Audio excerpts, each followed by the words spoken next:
श्रीमद् भागवत भगवान की है आरती। पापियों को पाप से है तारती। श्री भागवत भगवान की है आरती। ये अमर ग्रंथ, ये मुक्ति पंथ, ये पंचम वेद निराला, नव ज्योति जलाने वाला है। अमर ग्रंथ, ये मुक्ति पंथ, ये पंचम वेद निराला, नव ज्योति जलाने वाला।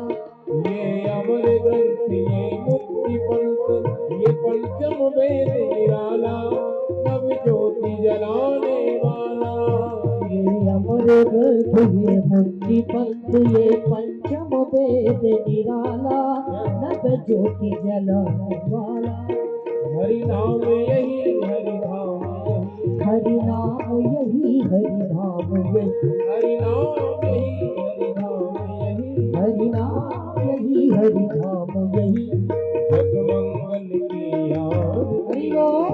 पापियों को पाप से है तारती। श्री भागवत भगवान की है आरती। पापियों को पाप है तारती।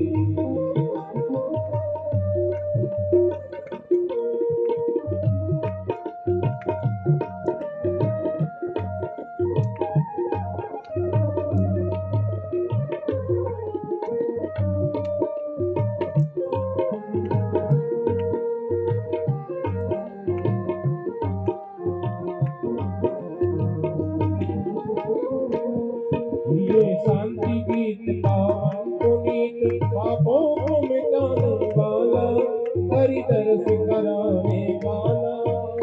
शांति गीत पावन पुनीत, पापों को मिटाने वाला, हरि दर्श कराने वाला। ये सुख करणी, ये दुख हरणी, ये सुख करणी, ये दुख हरणी। श्री मधुसूदन की आरती। पापियों को पाप से है तारती। श्री भागवत भगवान की है आरती। पापियों को पाप से है तारती। ये मधुर बोल भव पंथ खोल, सन्मार्ग बताने वाला, बिगड़ी को बनाने वाला। ये मधुर बोल बोल जब पंथ खोल, सतमार्ग मार्ग बताने वाला, ओ बिगड़ी को बनाने वाला। श्री राम यही घनश्याम यही, श्री राम यही घनश्याम यही, श्री राम यही घनश्याम यही, राम यही घनश्याम यही। प्रभु की महिमा की आरती। पापियों को पाप से है तारती। श्री भागवत भगवान की है आरती। पापियों को पाप से है तारती। कर्पूर गौरम करुणावतारम, संसार सारम भूतवित्रहारम, सदा वसन्तमः दयाले विनते भवं भवानी सहितं नमः। त्वमेव माता च पिता त्वमेव, त्वमेव सखा त्वमेव। ओ त्वमेव विद्या द्रविणं त्वमेव, त्वमेव सर्वं मम देव देव। हरे राम, हरे राम, राम राम, हरे हरे, हरे राम हरे हरे राम, हरे राम हरे हरे, राम राम, हरे हरे, राम राम हरे हरे हरे। हरि ओम। आराधिक्यं जलेन शीतलीकरणं श्री पुराण पुरुषोत्तमाय नमः। वैकुंठ धाम देने की सामर्थ्य यदि किसी में हो तो गुरुदेव भगवान ने वैकुंठम योगेंद्र नमः। यदि गुरु प्रसन्न हो जाए, गुरु कृपा कर दे, तो योगियों को भी दुर्लभ जो वैकुंठ धाम है, ये वैकुंठ धाम हमको मिल सकता है। इसलिए महाराज आप हमारे ऊपर कृपा करें, हमें सुंदर कथा श्रवण कराइए। सूत जी महाराज बड़े प्रसन्न हुए। प्रीति सौम्यचित्ते ते यतो वचमी विचार्य च सर्वसिद्धान्त निष्पन्नं संसार भयनाशनम्।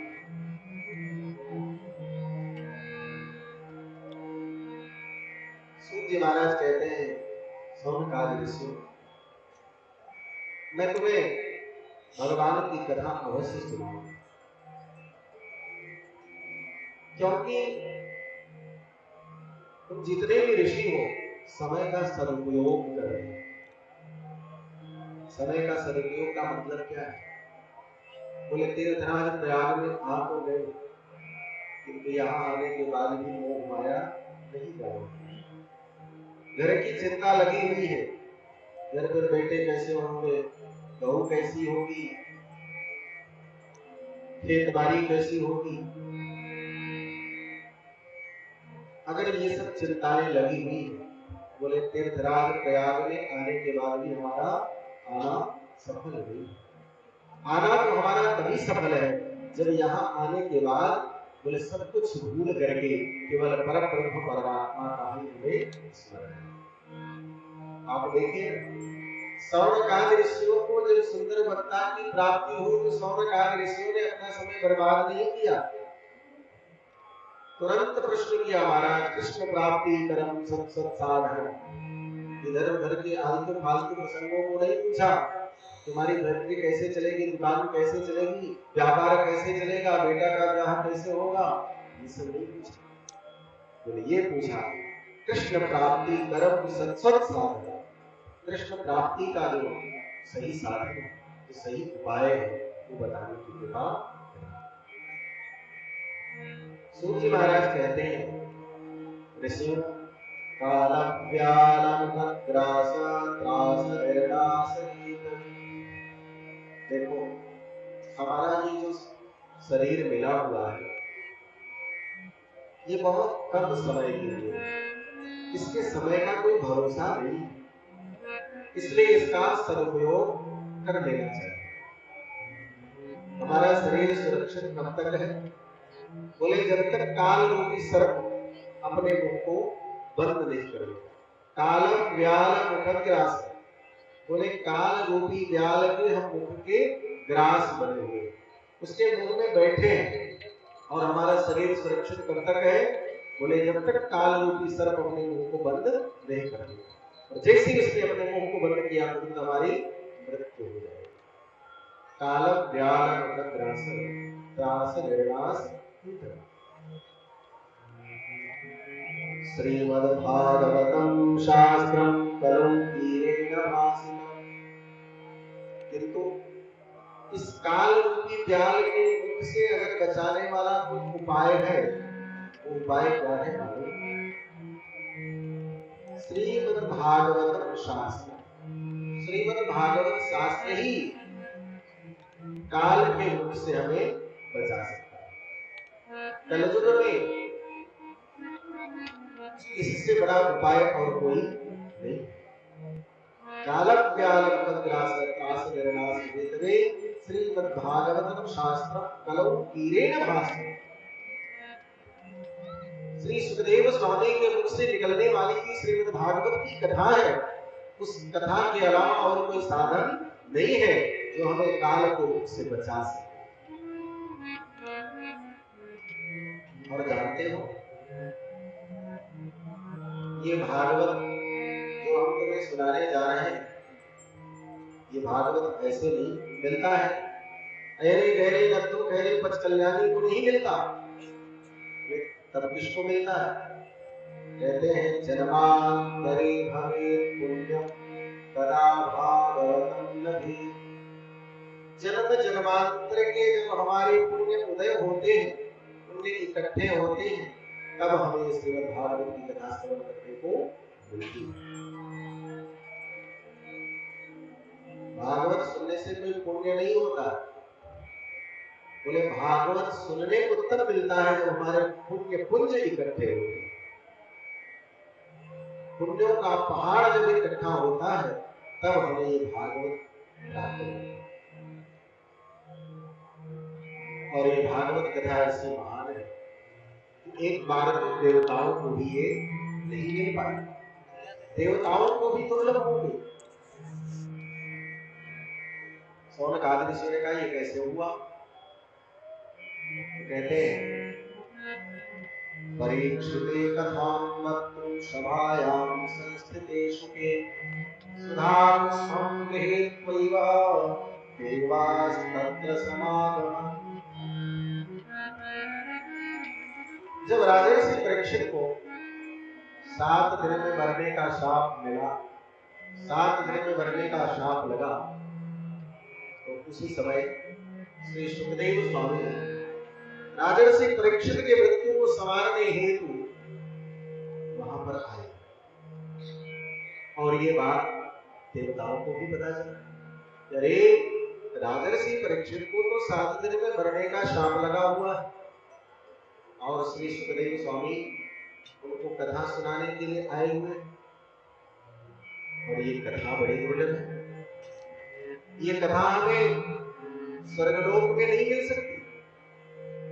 देवता लोग कहते हैं ये कथा बड़ी महान है, श्री सुखदेव स्वामी के मुख से निकलने वाली ये कथा है, और ये कथा अगर हमें मिल जाती तो हमारा कल्याण हो जाता। स्वर्ग में तो कथा मिलने वाली है। बोले ये आगामी जो कर्म हम करते हैं उसका फल क्या होता है? बोले स्वर्ग की प्राप्ति।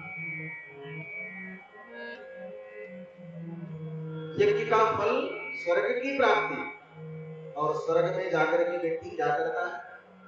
बोले जो हमारा पुण्य है उस पुण्यों का फल सुख भोगता है, और जब उसका पुण्य क्षीण हो जाता है तब वह व्यक्ति क्षीणे पुण्य मृत्य लोकम विशुद्धि, पुण्य क्षीण हो जाने के बाद मृत्यु लोक में गिरा जाता है।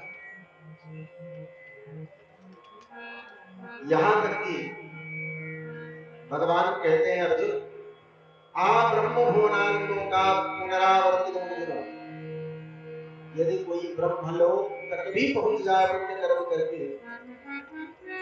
बोले उसका भी पुण्य यदि क्षीण होगा उसको भी मृत्यु लोक में गिरना पड़ेगा, उसको भी मृत्यु लोक में आना पड़ेगा।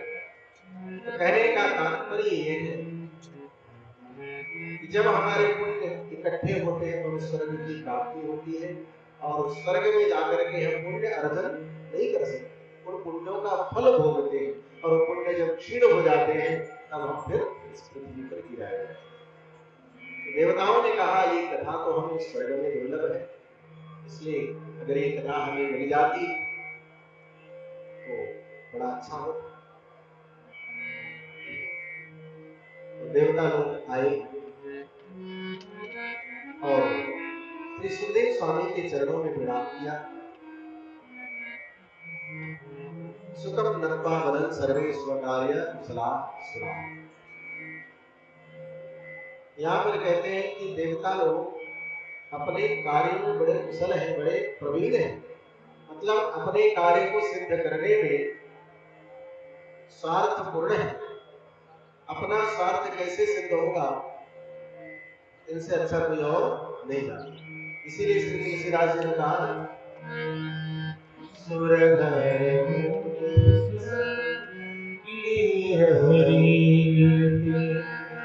सुर नर मुनि सब किए हरि, सुर नर मुनि सब किए हरि, सुर नर मुनि सब किए हरि, स्वार्थ नाग करहि सब प्रीति, स्वार्थ नाग करहि सब प्रीति, स्वार्थ नाग करहि सब प्रीति। सुर नर मुनि सब की हरि, स्वार्थ नाग करहि सब प्रीति। नंबर 1 पर कौन है स्वार्थी? बोले सुर। सुर माने देवता। तो देवता लोग स्वार्थ सिद्ध करने में नंबर 1 पर है।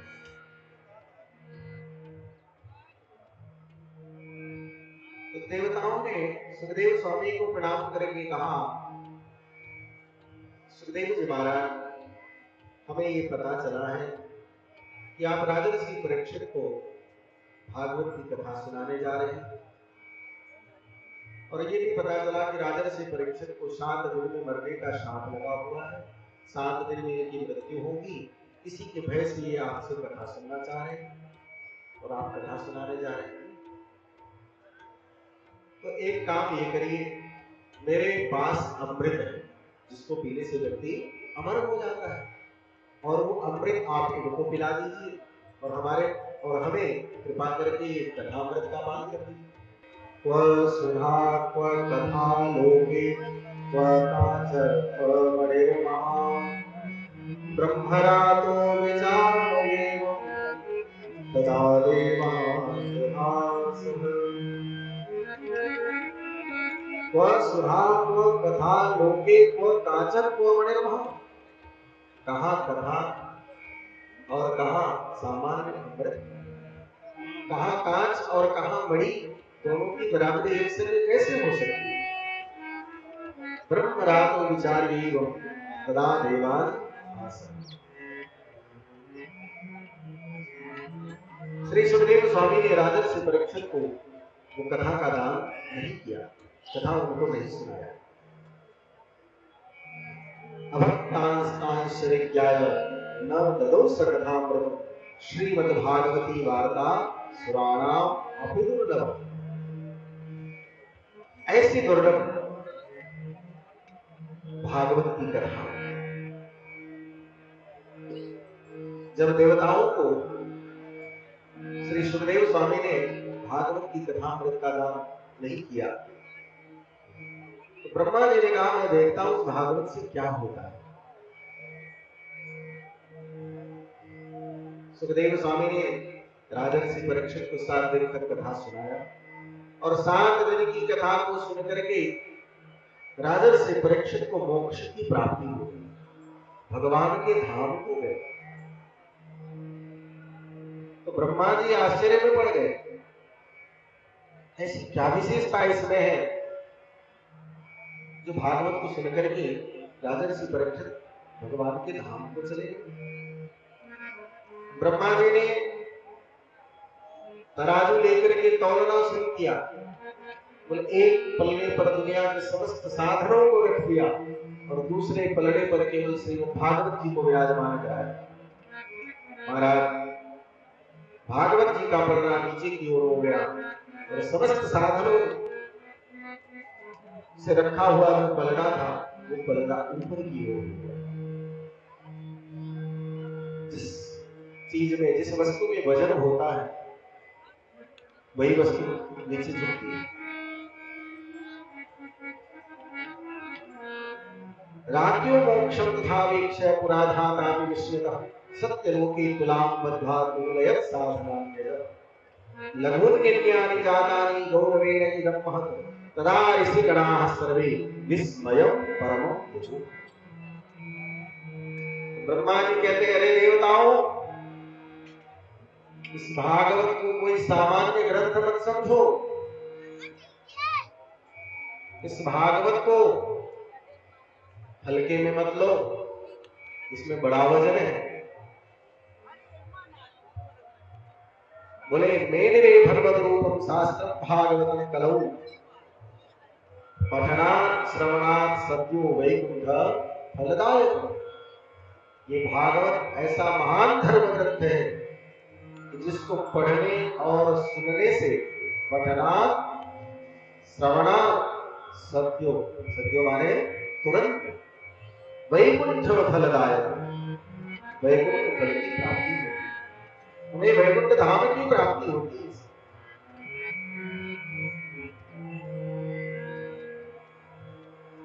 श्रीमद्भागवताख्योऽयं प्रत्यक्षः कृष्ण एव। श्रीमद्भागवत कोई पोथी और कोई किताब नहीं। क्यों? क्योंकि ये तो साक्षात भगवान श्री कृष्ण का वाङ्मय स्वरूप है। भगवान जितने अवतार लेते हैं उन अवतार में लीलाओं को पूर्ण करने के बाद भगवान अपने धाम को जाते हैं। कभी क्षीरार्णव में, कभी वैकुंठ में, कभी इधर कभी उधर। किंतु भगवान श्री कृष्ण ने जब अवतार लिया और भगवान श्री कृष्ण की लीला पूर्ण हुई, सब देवता लोग प्रतीक्षा कर रहे थे भगवान यहाँ पर आएंगे, भगवान यहाँ पर आएंगे। ब्रह्मा जी विचार कर रहे थे भगवान ब्रह्मलोक आएंगे, कोई विचार कर रहा था भगवान वैकुंठ में जाएंगे, कोई विचार कर रहा था भगवान क्षीरार्णव में प्रवेश करेंगे। किंतु इस बार भगवान ने अपने स्वरूप को जब तिरोहित किया, अपनी लीला का स्मरण किया, तो भगवान कहीं इधर उधर नहीं हुए। ये भगवान कहाँ गए? बोले भगवान भागवतारणव में प्रवेश किया। भगवान ने भागवतारणव में प्रवेश किया। इसीलिए कहते हैं श्रीमद्भागवताख्योऽयं प्रत्यक्षः कृष्ण एव। श्रीमद्भागवत साक्षात भगवान श्री कृष्ण का वांगमय स्वरूप है।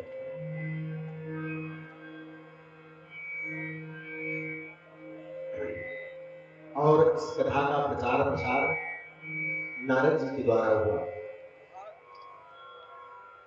लेकिन साप्ताहिक विधि क्या है? बोले ये तो नारद जी को भी शरद कुमारों ने बताया।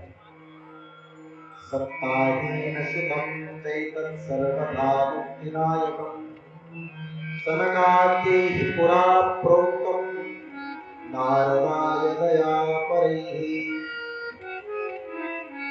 सनकादि ऋषियों ने, सनक सनंदन सनातन सनत कुमारों ने कृपा करके नारद जी को साप्ताहिक विधि बतलाई। बोले ये कैसे संभव हुआ? श्री नारद जी महाराज ऐसे संत हैं जो कि कुछ क्षण ही एक जगह पर विराजमान होते हैं। थोड़े क्षण यहाँ तो फिर दूसरे क्षण यहाँ, तीसरे क्षण वहां, इधर उधर घूमते ही रहते हैं। और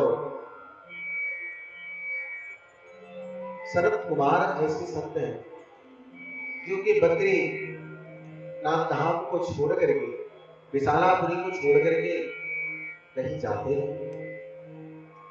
तो दोनों का संयोग कैसे हुआ? 7 दिन तक बैठ करके नारद जी ने भागवत की कथा को कैसे सुन लिया? ये संभव कैसे हुआ? तो श्री सूत जी महाराज बताते हैं,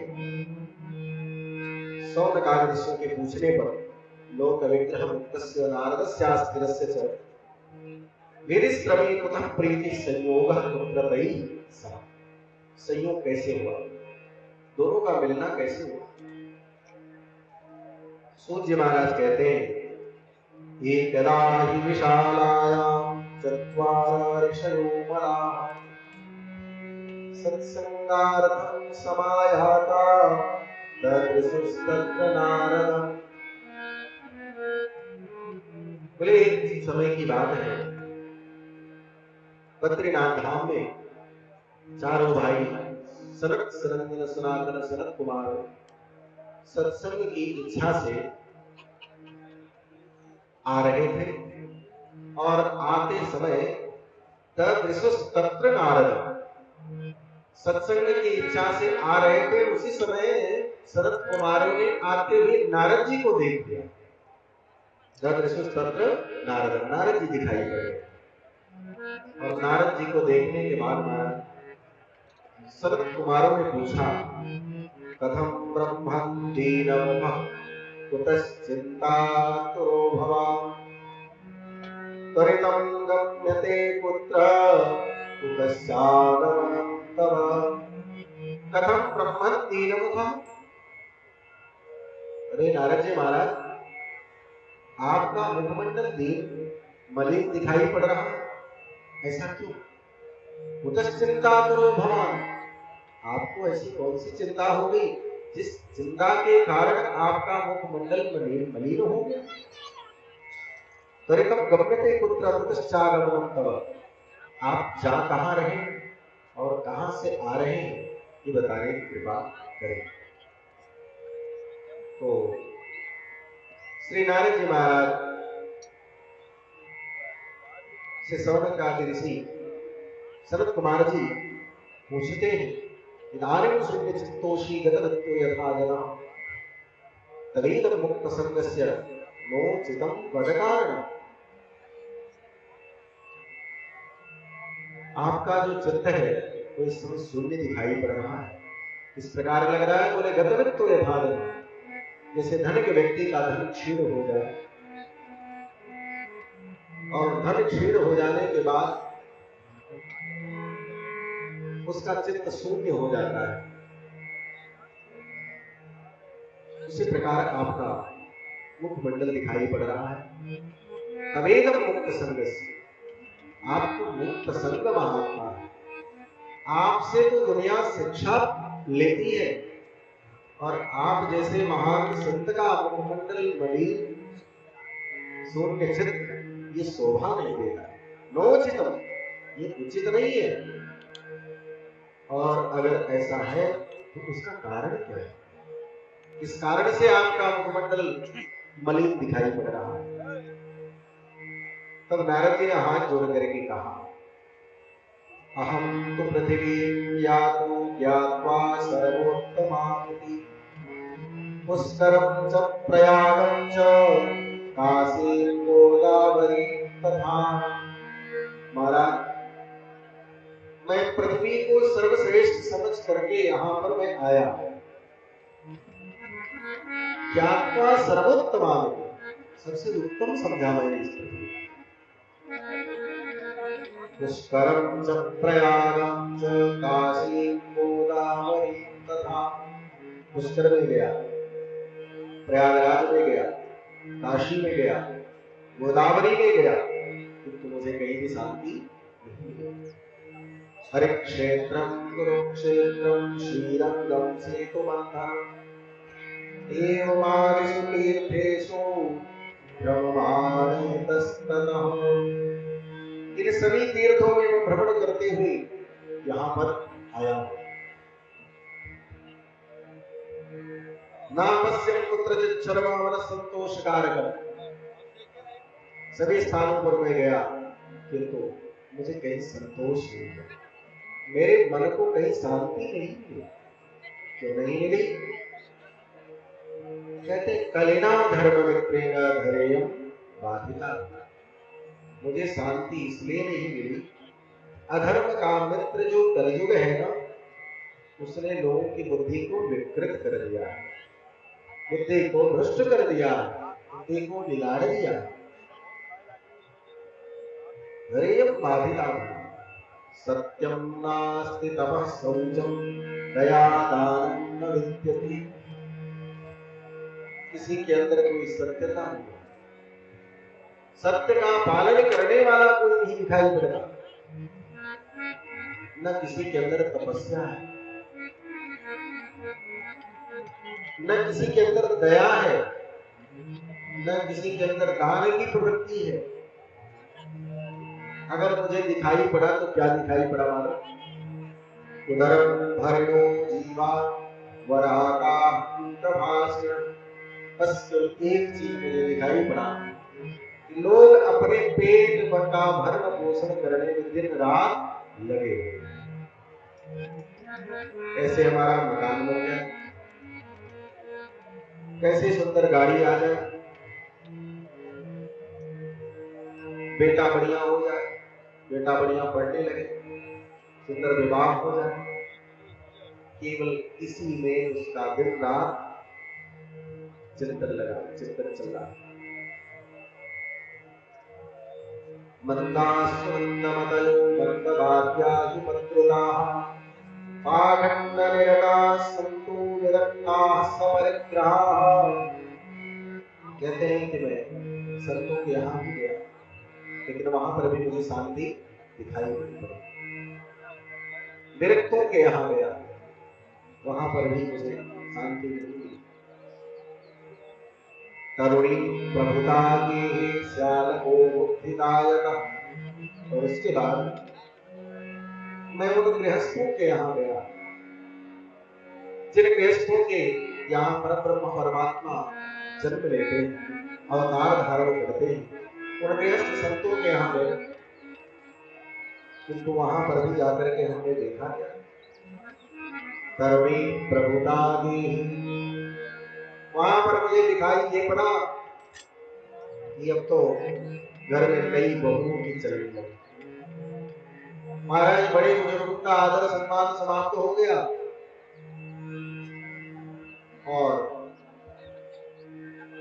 पहले तो लोग सलाह लेते थे बड़े बुजुर्गों से, देखो घर में बहू की चले बेटे की चले इसमें कोई बुराई नहीं, चलना चाहिए। किंतु यदि कोई बड़ा काम करने जा रहे हो, कोई नया काम करने जा रहे हो, उसमें बड़ों से बुजुर्गों से सलाह लेनी चाहिए। पिताजी हम ये कार्य करने जा रहे हैं, क्या ये उचित होगा? आप देखना पिताजी सहर्ष उसमें सहमति प्रदान करेंगे और उन्हें बड़ी प्रसन्नता होगी। किंतु आजकल हम लोग सलाहकार किसको बना रखे हैं? सियाल को बुद्धिदाय कहो। हमारे यहाँ एक कहावत कही जाती है, दीवाल को खाया आले ने और घर को खाया साले। क्या साले साहब से सलाह करे?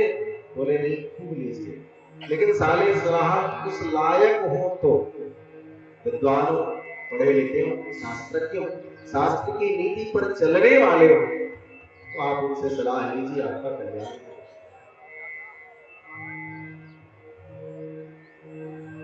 ये सब दृश्य नारद जी ने देखा।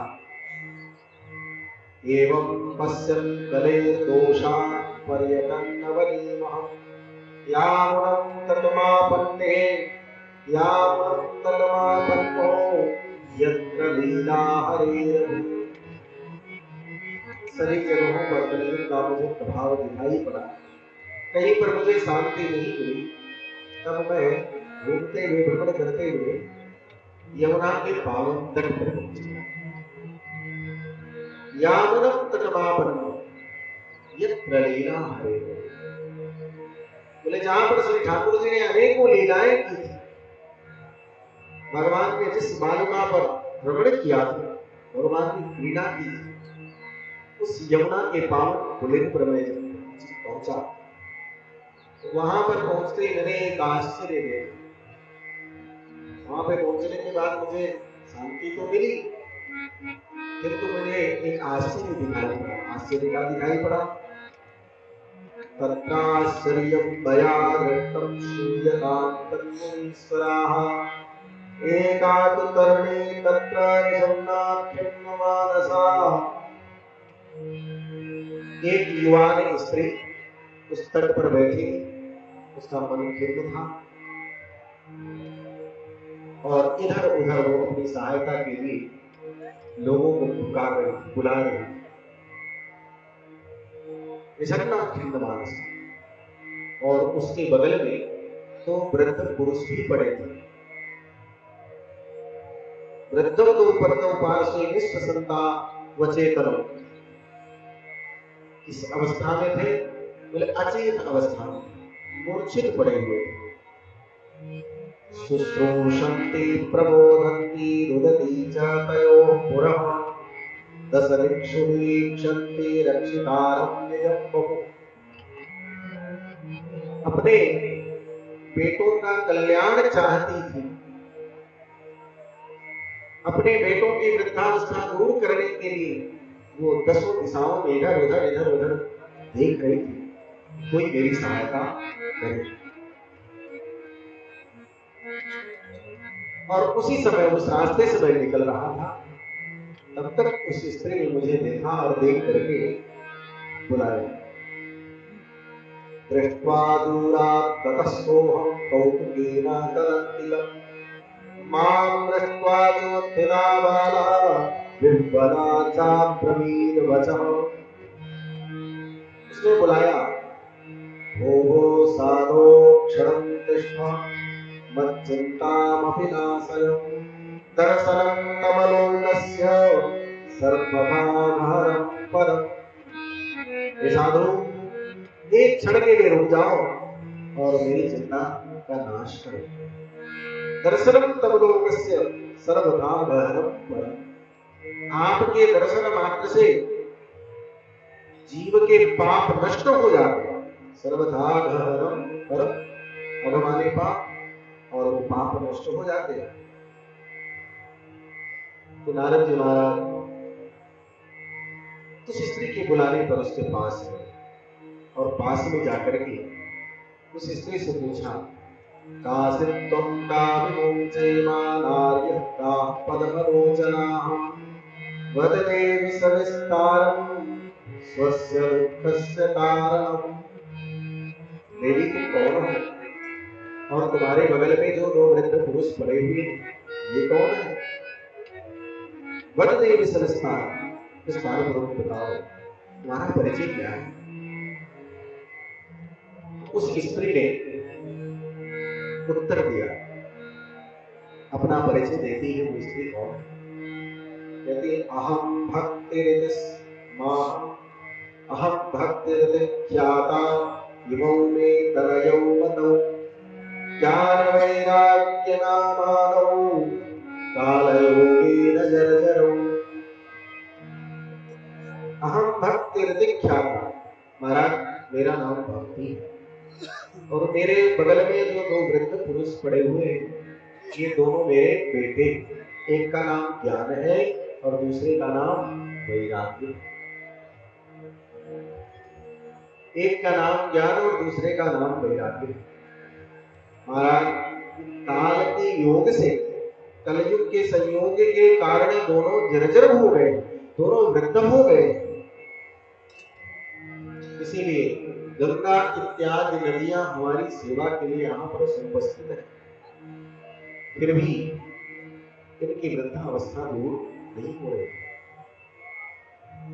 और महाराज उत्पन्ना द्रविणेशाहं वृद्धिं कर्णाटके गता, मैं द्रविड़ देश में उत्पन्न हुई। भक्ति महारानी का प्राकट्य कहां पर हुआ? साउथ में।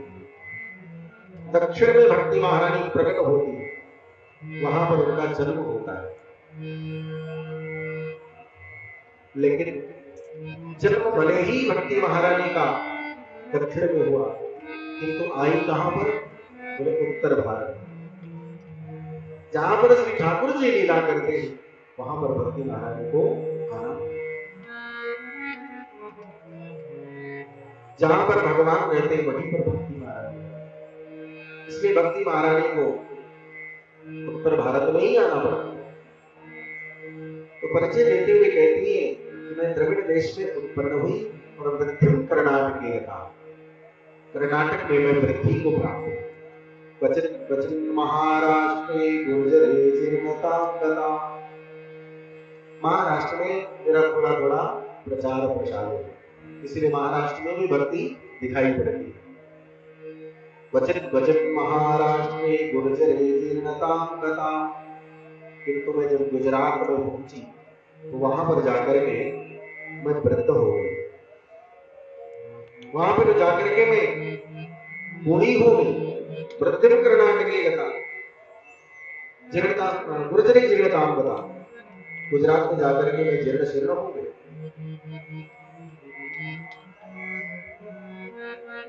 तो गुजरात में जाकर के भक्ति महारानी जीर्ण क्यों हो गई, वृद्ध क्यों हो गई?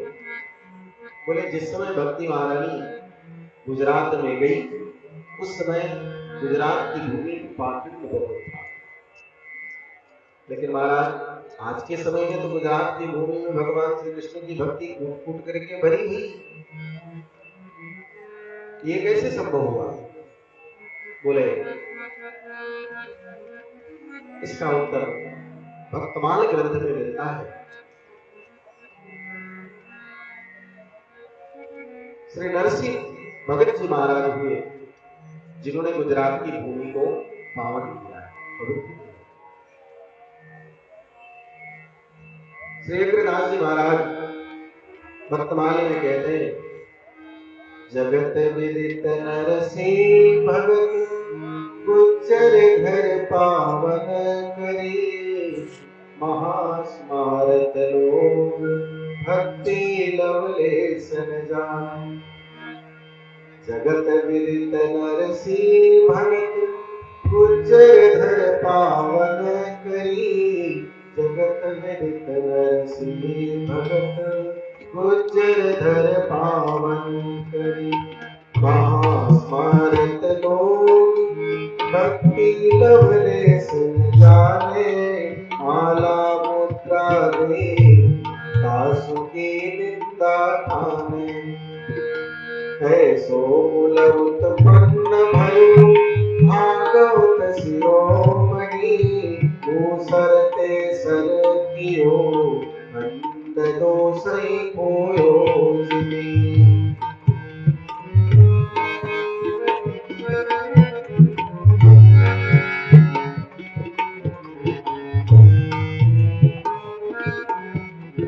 बहुत ठौर परिचय दियो रसनीति भांति हृदय ढई जगत विदित नरसिंह भगत गुज्जर घर पावन जगत विख्यात श्री नरसिंह भगत जी महाराज हुए जिन्होंने गुजरात की भूमि को पावन भूषण के सर किए दूसरे की भूमि को भी उन्होंने उपजाऊ भूमि बनाई। पहले गुजरात में क्या होता, बोले यदि कोई संत महात्मा दिखाई पड़ जाए, तिलक चंदन लगाए हुए दिखाई पड़ जाए, माला मुद्रा हाथ में दिखाई पड़ जाए, तो लोग उसकी निंदा करते हैं। माला मुद्रा देख तासुकी निंदा ठाने, निंदा करते थे उसकी। किंतु ऐसे ही कुल में उत्पन्न हुए श्री नरसिंह भगत जी महाराज जिन्होंने गुजरात की भूमि को पावन किया, पवित्र किया।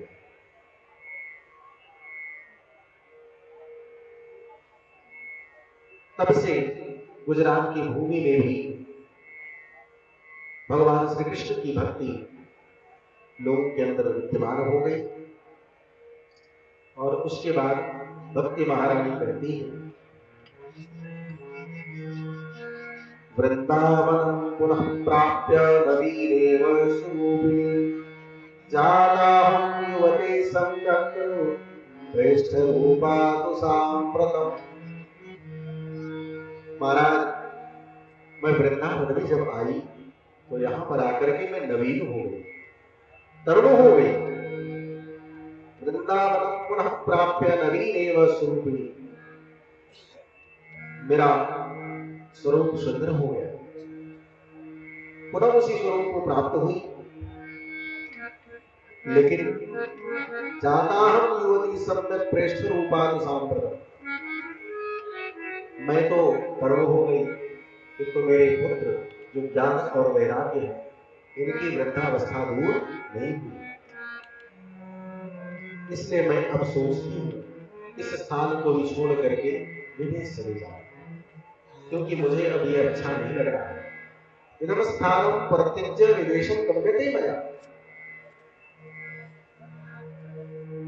जठरत्वं समायातो तेन दुःखेन दुःखिता। आपने ऐसा कभी देखा कि माता युवान हो और पुत्र वृद्ध हो? ऐसा कभी देखने को नहीं मिला, किंतु ये घटना मेरे साथ घटित हुई। होना तो चाहिए मुझे वृद्ध और पुत्र मेरे युवान हो, जागृत हो, किंतु मैं युवान हूं और मेरे पुत्र वृद्ध हैं, ये मुझे अच्छा नहीं लगा। सबसे बड़ा दुख का कारण मेरे यही है। इसलिए मैं इस स्थान को छोड़ करके जाना चाहती हूँ। तब श्री नारद जी महाराज ने कहा, भक्ति महाराज, सुरस्वावधिका बाले यूयं दारुणः कलिः तेन लुप्तः सदाचारो योगमार्गस्तभांसि च। ये जो तुम देख रही हो, ये जो तुम्हें सब दिखाई पड़ रहा है, इसका मात्र कारण केवल एक है। तो क्या कारण है? बोले कलयुग है। कलयुग ही इसका कारण है। युगोयम दारुणः कलिः तेन लुप्तः सदाचारो योगमार्गस्तभांसि। इसी कलयुग, इसी युग के कारण सदाचार लुप्त हो गए।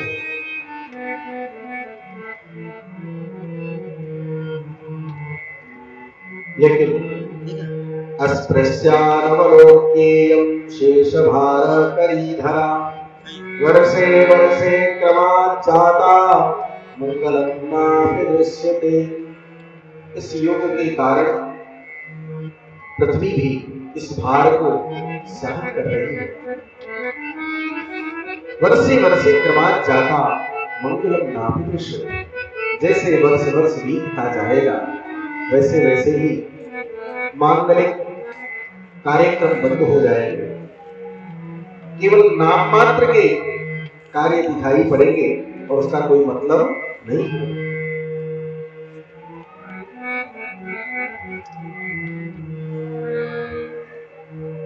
इसलिए वृंदावनस्य संयोगात् पुनस्त्वं तरुणी नवा धन्यं वृंदावनं तेन भक्तिर्गत्यति यत्र च। भक्ति महारानी तुम धन्य हो जो वृंदावन का संयोग प्राप्त करके भी तुम्हें तुम्हारी वृद्धावस्था दूर हो गई। जो तुम यहाँ नृत्य कर रही हो ये वृंदावन का प्रभाव है जो तुम्हारे ग्राहक यहाँ पर अभी। तो भक्ति महारानी कहती है कथम परीक्षिता राज्ञा स्थापितो यासुचि कलिः प्रवृत्ते तु कलौ सर्वसारः पुत्र गतो महान्।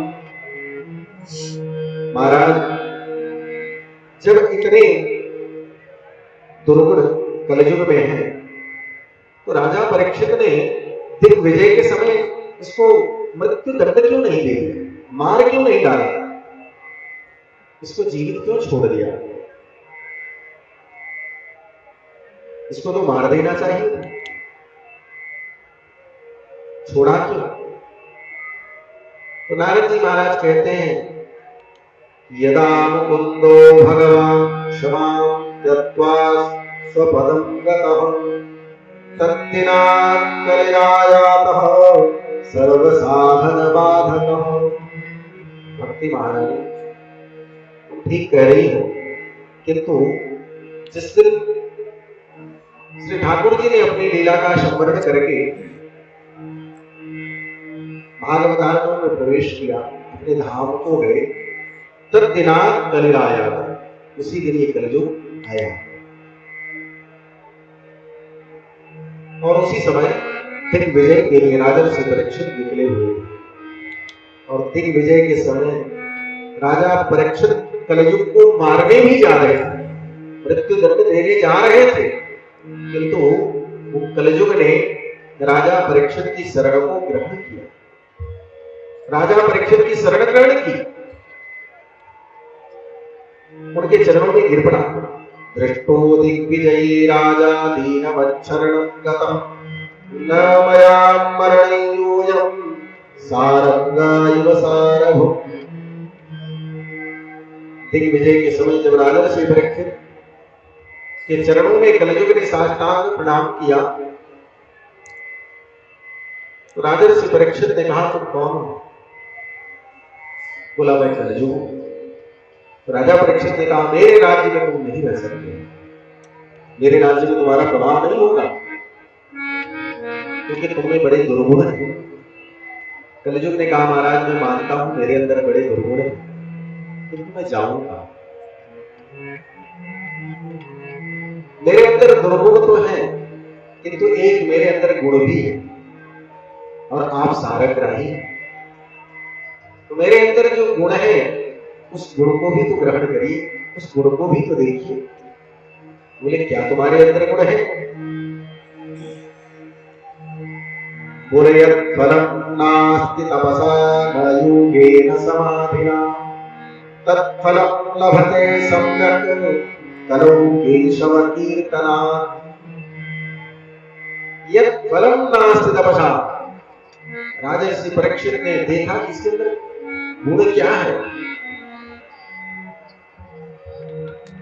ध्यान लगा करके देखा तो राजर्षि परीक्षित ने समझा कि इसके अंदर ये गुण है कि जो फल तप से नहीं प्राप्त होने वाला, यह फलम नास्ति तपसा न योगेन समाधिना, जो योग से नहीं प्राप्त होने वाला है, जो समाधि से नहीं प्राप्त होने वाला है, तत्फलम लभते सम्यक् कलम केशव कीर्तना।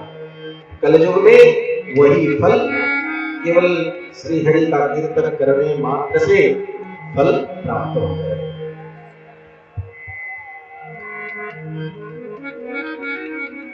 ऐसा सुंदर गुण, इस गुण के कारण राजा परीक्षित ने उसको मृत्यु दंड नहीं दिया। आइए हम लोग भी दोबारा भगवान नाम कीर्तन करें। श्रीमन्नारायण नारायण नारायण, श्रीमन्नारायण नारायण नारायण, श्रीमन्नारायण नारायण नारायण, श्रीमन्नारायण नारायण नारायण। सनातन सनत कुमार महाराज देखने में तो 5 वर्ष के ऊपर नहीं होते, किंतु ये पूर्वजों के भी पूर्वज है। पंचहायन संयुक्ता पूर्वेशामपि पूर्वजाः सदा वैकुंठ निलया हरि कीर्तन तत्पराः। सदा वैकुंठ में रहने वाले हरि कीर्तन में तत्पर रहते हैं। और इनका काम क्या है? बोले एक ही मात्र काम है। काम ये है कि लीलामृत रसोन्मत्ताः कथा मात्रैक जीवन। इनके जीवन का एक ही लक्ष्य है, कथा सुनना और सुनाना। कथा मात्रैक जीवन, भगवान की लीलाओं को सुनना और सुनाना। हरिशरण एवं थे नित्यम येषां मुखे वचः अतः काला समादिष्टा जरायुष्मान्न बाधते। येषां भ्रूभङ्गमात्रेण द्वारपालो हरे पुरा भूमौ निबद्धौ शत्रो यज्ञपातः पुरं गतौ। इनकी भ्रिकुटी टेढ़ी करने मात्र से भगवान के द्वारपाल जो जय विजय थे, उनको 3 जन्म तक राक्षस होना पड़ा। और इनकी ही कृपा से उनको उनका उद्धार भी हुआ। श्री तुलसीदास जी महाराज कहते हैं कि ब्रह्मानंद सदा लय लीना देखत बालक बहुकाली। रूप धरे जनि चारु वेदा समदर्शी मुनि विगत विवेका। और कथा ही मात्र जीवन है। आशा बसन व्यसन यह नहीं रघुपति चरित होय तम सुने। तो नारद जी महाराज बड़े प्रसन्न हुए ऐसे संतों को प्राप्त करके। सनत सनातन सनत कुमार कहते हैं, नारद जी महाराज वो सत्कर्म कोई और नहीं है, वो सत्कर्म ज्ञान यज्ञ है। तुम श्रीमद् भागवत कथा का वाचन करवाओ, ज्ञान वैराग्य की वृद्धावस्था अवश्य दूर हो। सत्कर्म सूचको नूनं ज्ञान यज्ञस्य दोबुधैः श्रीमद्भागवतालापम्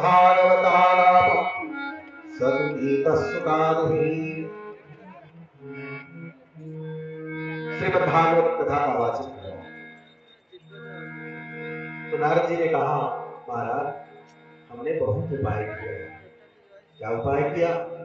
तो नारद जी कहते हैं, वेद वेदांत भूषविश्च गीता पाठे प्रबोधितम् भक्ति ज्ञान विरागाणां मोदवित्तत्रिगं यदा।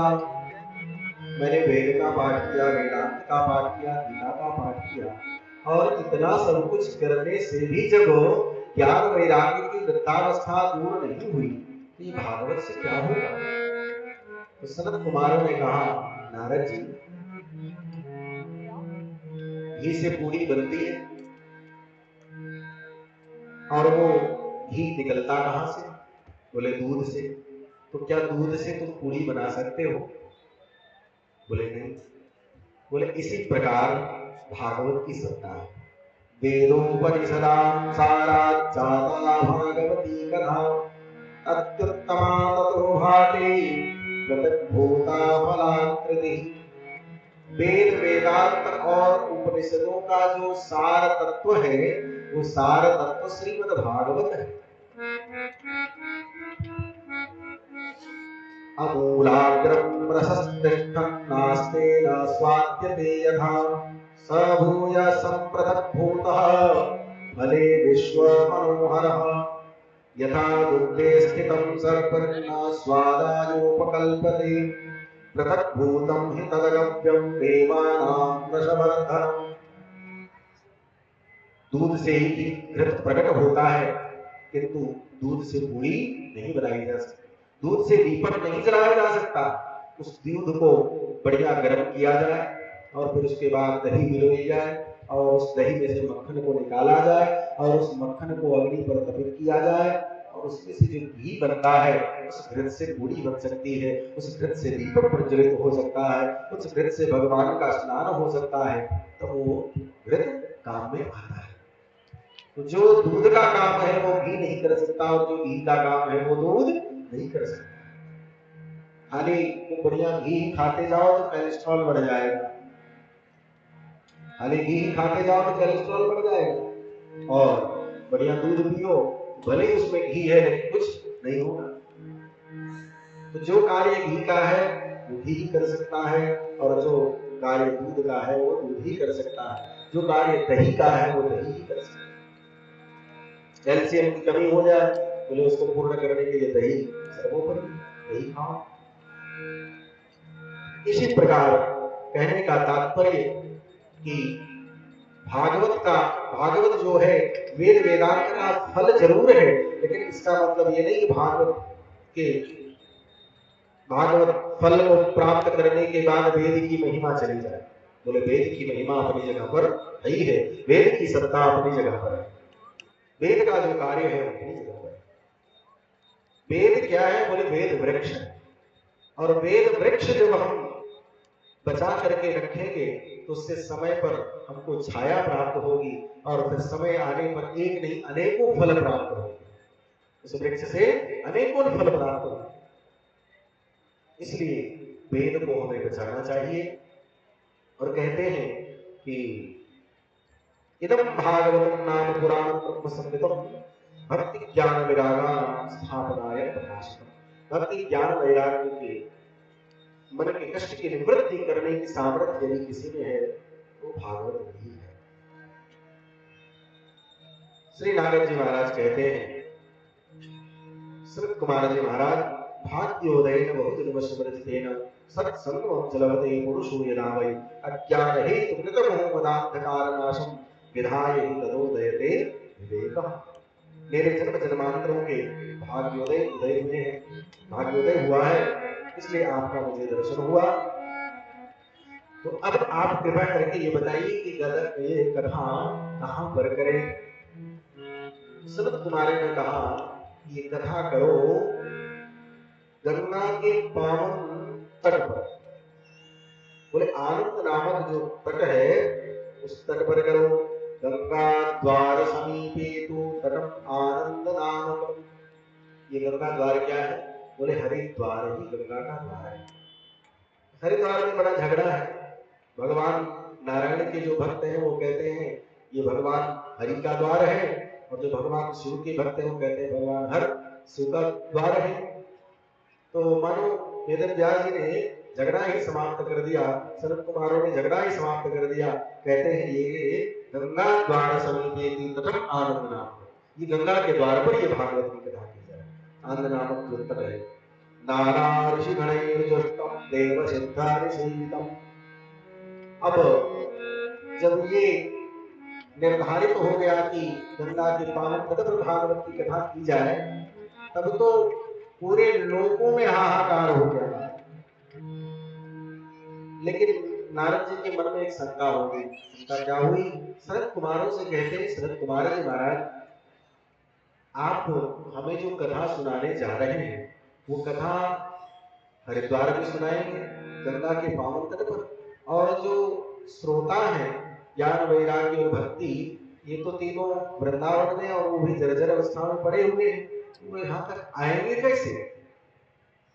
तो सनत कुमारों ने कहा यत्र भागवती वार्ता तत्र भक्त्यादिकं व्रजेत् कथा श्रवणं समाकर्ण्य तत्त्वं तरुणायते। यत्र भागवती वार्ता, तत्र भक्त्यादिकं प्रजे। जहाँ भागवत की कथा होती है वहाँ भक्ति ज्ञान वैराग्य तीनों जाते हैं। कैसे जाते हैं? बोले कथा सप्तम समाकरण। कथा शब्द ये दो अक्षर का जैसे कथा शब्द सुनाई पड़ता है उनके कर्ण कुहर के माध्यम से, वैसे ही तीनों तरुण हो जाते हैं, तीनों नवीन हो जाते हैं और दौड़ते हुए भागवत की कथा में पहुंच जाते हैं। कथा सप्तम समाकर्ण्य तो अब तो कथा का डेट फाइनल हो गया और वक्ता भी फाइनल, श्रोता भी फाइनल। अब प्रचार करना, बोले जब बढ़िया कथा का डेट फाइनल हो जाए, समय निश्चित हो जाए और वक्ता भी निर्धारित हो जाए, समय भी निर्धारित हो जाए, जगह भी निर्धारित हो जाए, तो फिर प्रचार प्रसार करना चाहिए। बोले प्रचार प्रसार क्या करने की आवश्यकता? महाराज भगवान की कथा है, ये तो शांतिपूर्वक सुन लेना चाहिए, इसमें प्रचार प्रसार की क्या आवश्यकता है? बोले नहीं, खूब प्रचार करो, इसका खूब प्रचार करो। बोले कितना करें? 1000-2000 का बैनर पोस्टर लगवा दें, हो जाएगा? बोले ये तो बहुत सूक्ष्म प्रचार है। कई लोग सोचते हैं महाराज कथा करना है, इतना बैनर लगवाने की क्या जरूरत है, इतना प्रचार करने की क्या आवश्यकता है? बोले प्रचार यदि करना है तो सीखो नारद जी से। नारद जी ने प्रचार प्रसार किया। कहाँ प्रचार प्रसार किया? भागवत जी में लिखा है, यदा यातस्तमं तेतो तदा कोलाहलोऽप्यभूत् भूर्लोके देवलोके च ब्रह्मलोके तथैव च। नारद जी ने कहाँ प्रचार प्रसार किया? भूर्लोक और देवलोक, भूर्लोके देवलोके और ब्रह्मलोके तथैव च। ब्रह्मलोक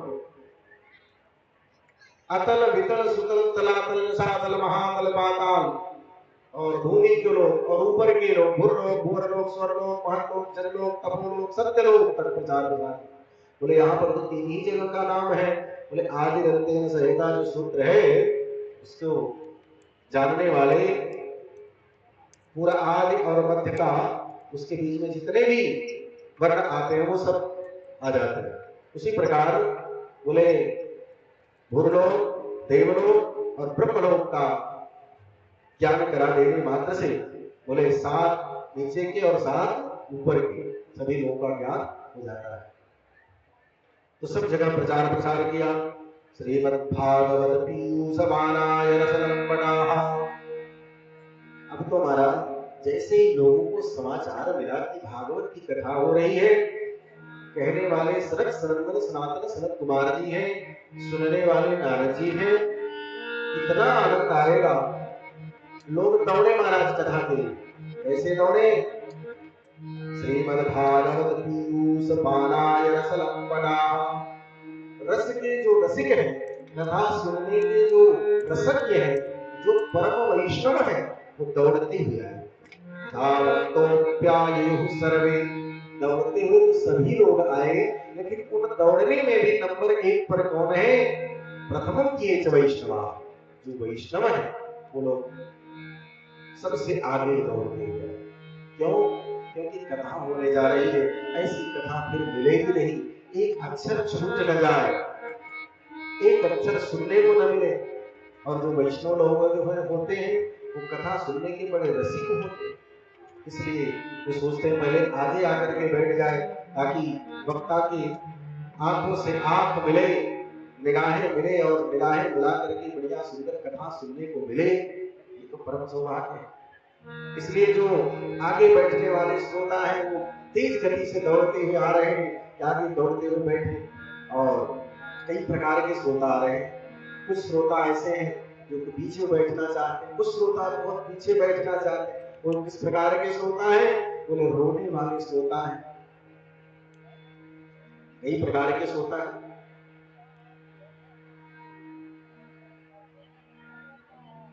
भगवान कहते हैं कि मेरे किस प्रकार के भक्त मुझे ज्यादा प्रिय है। एकादश स्कंद में कहते हैं भगवान उद्धव जी से, उद्धव मुझे वे भक्त ज्यादा प्रिय है। कैसे? बोले वाक् गदगदा द्रवते यस्य चित्तं रुदत्यभीक्षणं हसति क्वचित् च। मेरे वो भक्त मुझे ज्यादा प्रिय है, मुझे वो श्रोता ज्यादा प्रिय है जो मेरी कथा को सुन करके रोए। अभी कुछ क्षण पूर्व की बात है, प्रारंभ होने से पूर्व हमारे यजमान जी अपने गुरुदेव भगवान के सामने अश्रु समुच्छलित किए। तो गुरुदेव भगवान ने आश्वासन दिया, रो मत, रोने की आवश्यकता नहीं, बढ़िया से कथा सुनो और कथा सुन करके जीवन का मार्ग प्रशस्त करो, कल्याण होगा। तो ये भागवत की महिमा है और भगवान की ये बड़ी कृपा है। कथा तो रो करके ही सुनी जाती है और सुनाई जाती है।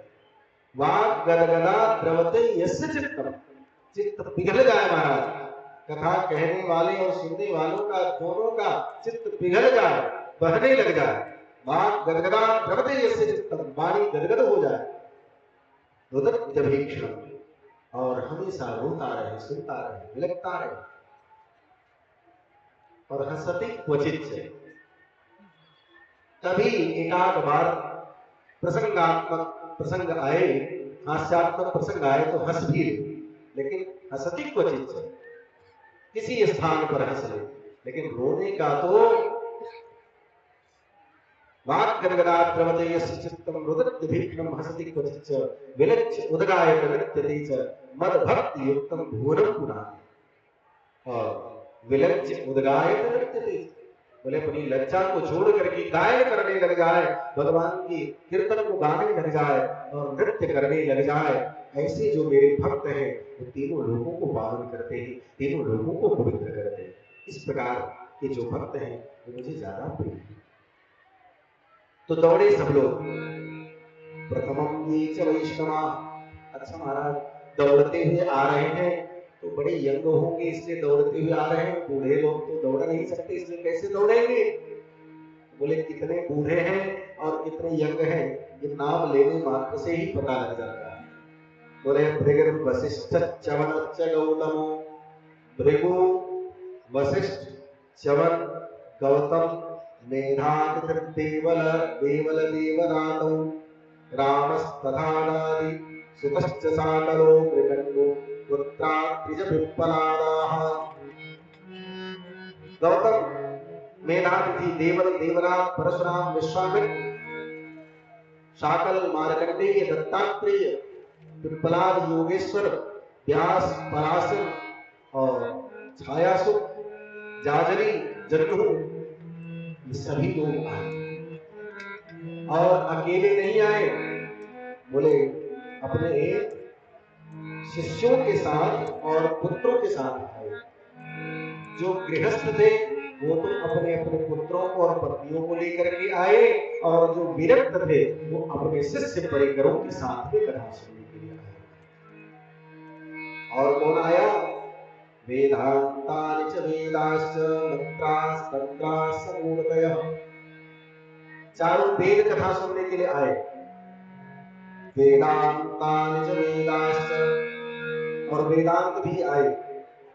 जितने वेद के मंत्र हैं वे 1 लाख मंत्र भी मूर्तिमान स्वरूप धारण करके कथा सुनने के लिए आए। मंत्रास् तंत्रास् समूढतयः 10 सप्त पुराणानि, 17 पुराण भी कथा सुनने के लिए आए। 6 शास्त्राणि तथा और 6 शास्त्र भी। ये तो वेद वेदांत हो गए, शास्त्र हो गए, पुराण हो गए। बोले उसके बाद नदियां भी कथा सुनने के लिए। आप सोच रहे हैं गंगा के किनारे बैठ करके हम कथा सुन रहे हैं, बोले गंगा इत्यादि नदियां भी कथा सुनती है। भागवत में लिखा है गंगाद्या सरितस्तत्र पुष्करादि सरांसि च। गंगा इत्यादि नदियां आई, पुष्कर इत्यादि जो तीर्थ हैं वो तीर्थ आए, जितने क्षेत्र हैं वो क्षेत्र आए, जितनी दिशाएं हैं वे दिशाएं आई। दंडकादि वनानि च, जितने वन हैं वे वन भी कथा सुनने के लिए आए। और बोले पहाड़ भी कथा सुनने के लिए आए। नागादयो येस्तत्र देव गंधर्व दानवाः। देवता आए, गंधर्व आए, और कौन आया? बोले दानव भी कथा सुनने के लिए आए।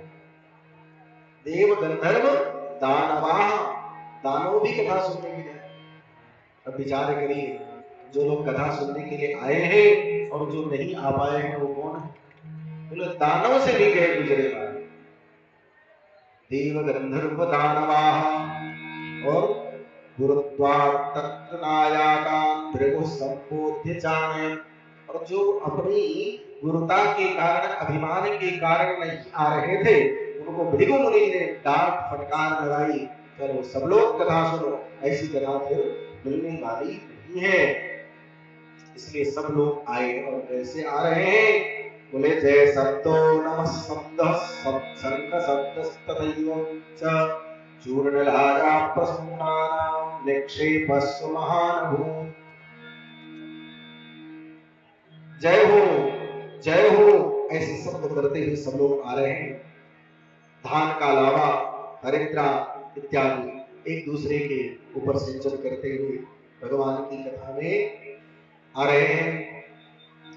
विमानानि समारुह्य क्रियन्तो देवनायकाः कल्पवृक्ष प्रसूनेस्तां सर्वांस्तत्र समाकिरन्। देवांगनाएं विमान पर आरूढ़ होकर के कथा में पधारी और ऐसी कथा को सब लोगों ने सुना। सनत कुमार जी कहते हैं यस्य श्रवण मात्रेण हरि मुक्ति करतरे स्थिता। श्री नारद जी महाराज ये कथा बड़ी महान है, इस कथा को सुनने से मुक्ति करतले स्थिता, मुक्ति हमारे मुट्ठी में बंद हो जाती है, मुक्ति को होना सुनिश्चित है। इसलिए सदा सेव्या श्रीमद् भागवती कथा। कब सुने इस कथा को? बोले सदा सेव्या नित्य प्रति इस कथा को सुनो। यस्या श्रवण मात्रेण हरिश्चित्तम समाश्रये, इसके श्रवण मात्र से श्री ठाकुर जी हमारे अंतर हृदय में विराजमान हो जाते हैं। बोले और सारे काम धाम को छोड़ दे? बोले हाँ छोड़ दो, लेकिन एक संकल्प मात्र ले लो मन में। क्या? एकम भागवतम शास्त्रम मुक्तिदानेन गर्जति। भागवत पढ़ने का तुम मन में संकल्प ले लो, एक श्लोक, आधा श्लोक, एक पाद, एक अक्षर भी पढ़ लोगे तो कल्याण हो जाएगा। श्लोकार्धम श्लोकपादम नित्यम भागवतो भवम् पठस्व स्वमुखेनैव यदीच्छसि पराम्। अंतिम काल में यदि भागवत की कथा को व्यक्ति सुन ले तो उसको वैकुंठ धाम की प्राप्ति अवश्य होती है। और जो लोग भगवान की कथा को नहीं सुन पाते वे कैसे हैं? तो ऐसे प्राणियों के लिए सनत कुमारों ने फटकार लगाया कि आजन्म मात्रमपि येन सखेन किंचित् चित्तं विधाय सुखशास्त्र कथान पीता चांडालवच्च खरवत्वत तेन नीतं मिथ्या स्वजन्म जननी जनिदुःखभाजा। आजन्म मात्रमपि येन सखेन किंचित् चित्तं विधाय सुखशास्त्र कथान पीता। जिसने जन्म लेकर के श्री ठाकुर जी की कथा को नहीं सुना, जिसका चित्त भगवान की कथा में नहीं पिघल गया, जिसका चित्त भगवान की कथा में नहीं लग गया, वो कैसा है? बोले चांडाल वच्च, वो चांडाल के समान है। खरवदवत, कैसा है? खर माने गधा है, गधे के समान है महाराज। तेन नीतम मिथ्या स्वजन्म जननी जनिदुःखभाजा। उसने अपनी माता के गर्भ से जन्म लेकर के पृथ्वी पर भार रूप ही प्रदान किया है, अपनी माता को कष्ट ही प्रदान किया है, उससे और कोई लाभ नहीं है। जिसने भागवत की कथा नहीं सुनी और वो जीते ही मुर्दे के समान है। जीवच्छवो नियतः सर्वपापकर्मा येन श्रुतं सुकथा वचनं न किंचित् धिक्तं नरं वसुसमं भुवि भाररूपा एवं वदन्ति देवदेव समाज मुख्याः। जीवन छवो, जीवित ही मुर्दे के समान है, सतो पाप कर्मा, तो पापी व्यक्ति है। येन श्रुतं सुख कथा वचनं न किंचित् धिक्तं नरं पशु समं भुवि भाररूपा। ऐसे मनुष्य पशु के समान है और पृथ्वी पर भार रूप है। ऐसी बात है तो कब इस कथा को सुने, इस समय सुन ले। बोले जिस समय मन में आ जाए कि हमें कथा सुनना चाहिए, उसी समय तुम कथा को सुनो। दिनानां नियमो नास्ति सर्वदा श्रवणं मतम्। दिनानां नियमो नास्ति, न दिन न नियम, कोई न दिन है न कोई नियम है। जब मन में आ जाए उसी समय कथा का आचरण करो।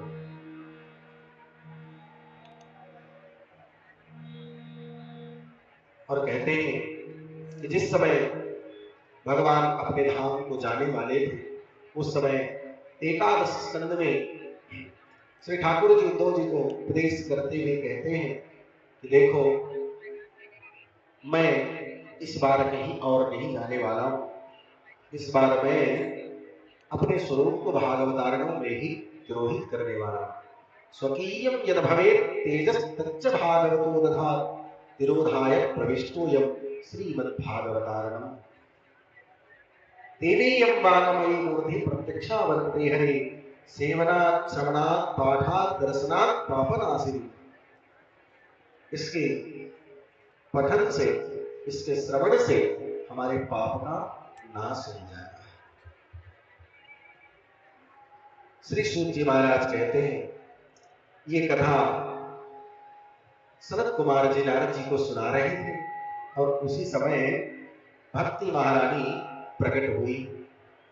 भक्ति सुतौ तौ तरुणो गृहीत्वा प्रेमैक रूपां सहसा विरासी। श्री कृष्ण गोविंद हरे मुरारे नाथेति नामानि मुहुर्वदन्ति। नाथेति नामानि मुहुर्वदन्ति। भक्ति महारानी प्रकट हो गई। बोले भक्ति महारानी की। और अकेले में ही प्रकट हुई, ज्ञान वैराग्य को साथ में लेकर के प्रकट हुई। और केवल प्रकट नहीं हुई, बोले गाने लगी। क्या गाने लगी? श्री कृष्ण गोविंद हरे मुरारे हे नाथ नारायण वासुदेव।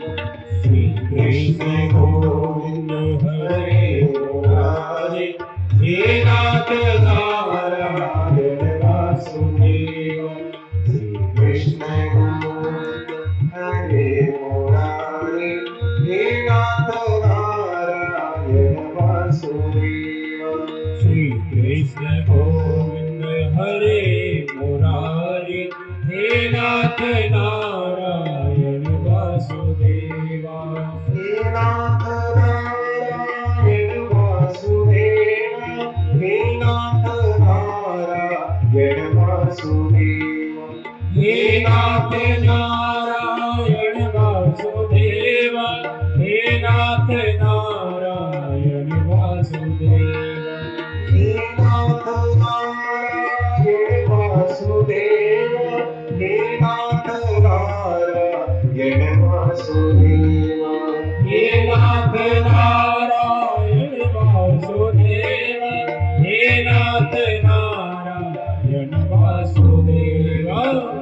कृष्ण गोविंद हरे मुरारे हे नाथ नारायण वासुदेव। श्री कृष्ण गोविंद हरे मुरारे हे नाथ नारायण वासुदेवा। कृष्ण गोविंद हरे मुरारे हे नाथ नारायण वासुदेव। श्री कृष्ण गोविंद हरे मुरारे हे नाथ नारायण वासुदेव। हे नाथ नारायण वासुदेव। हे भद्री नारायण वासुदेव। हे नाथ नारायण वासुदेवा। हे भक्ति नारायण वासुदेवा। हे नाथ नारायण वासुदेव। हे भद्री नारायण वासुदेव। हे नाथ नारायण वासुदेवा। हे भक्ति नारायण वासुदेवा।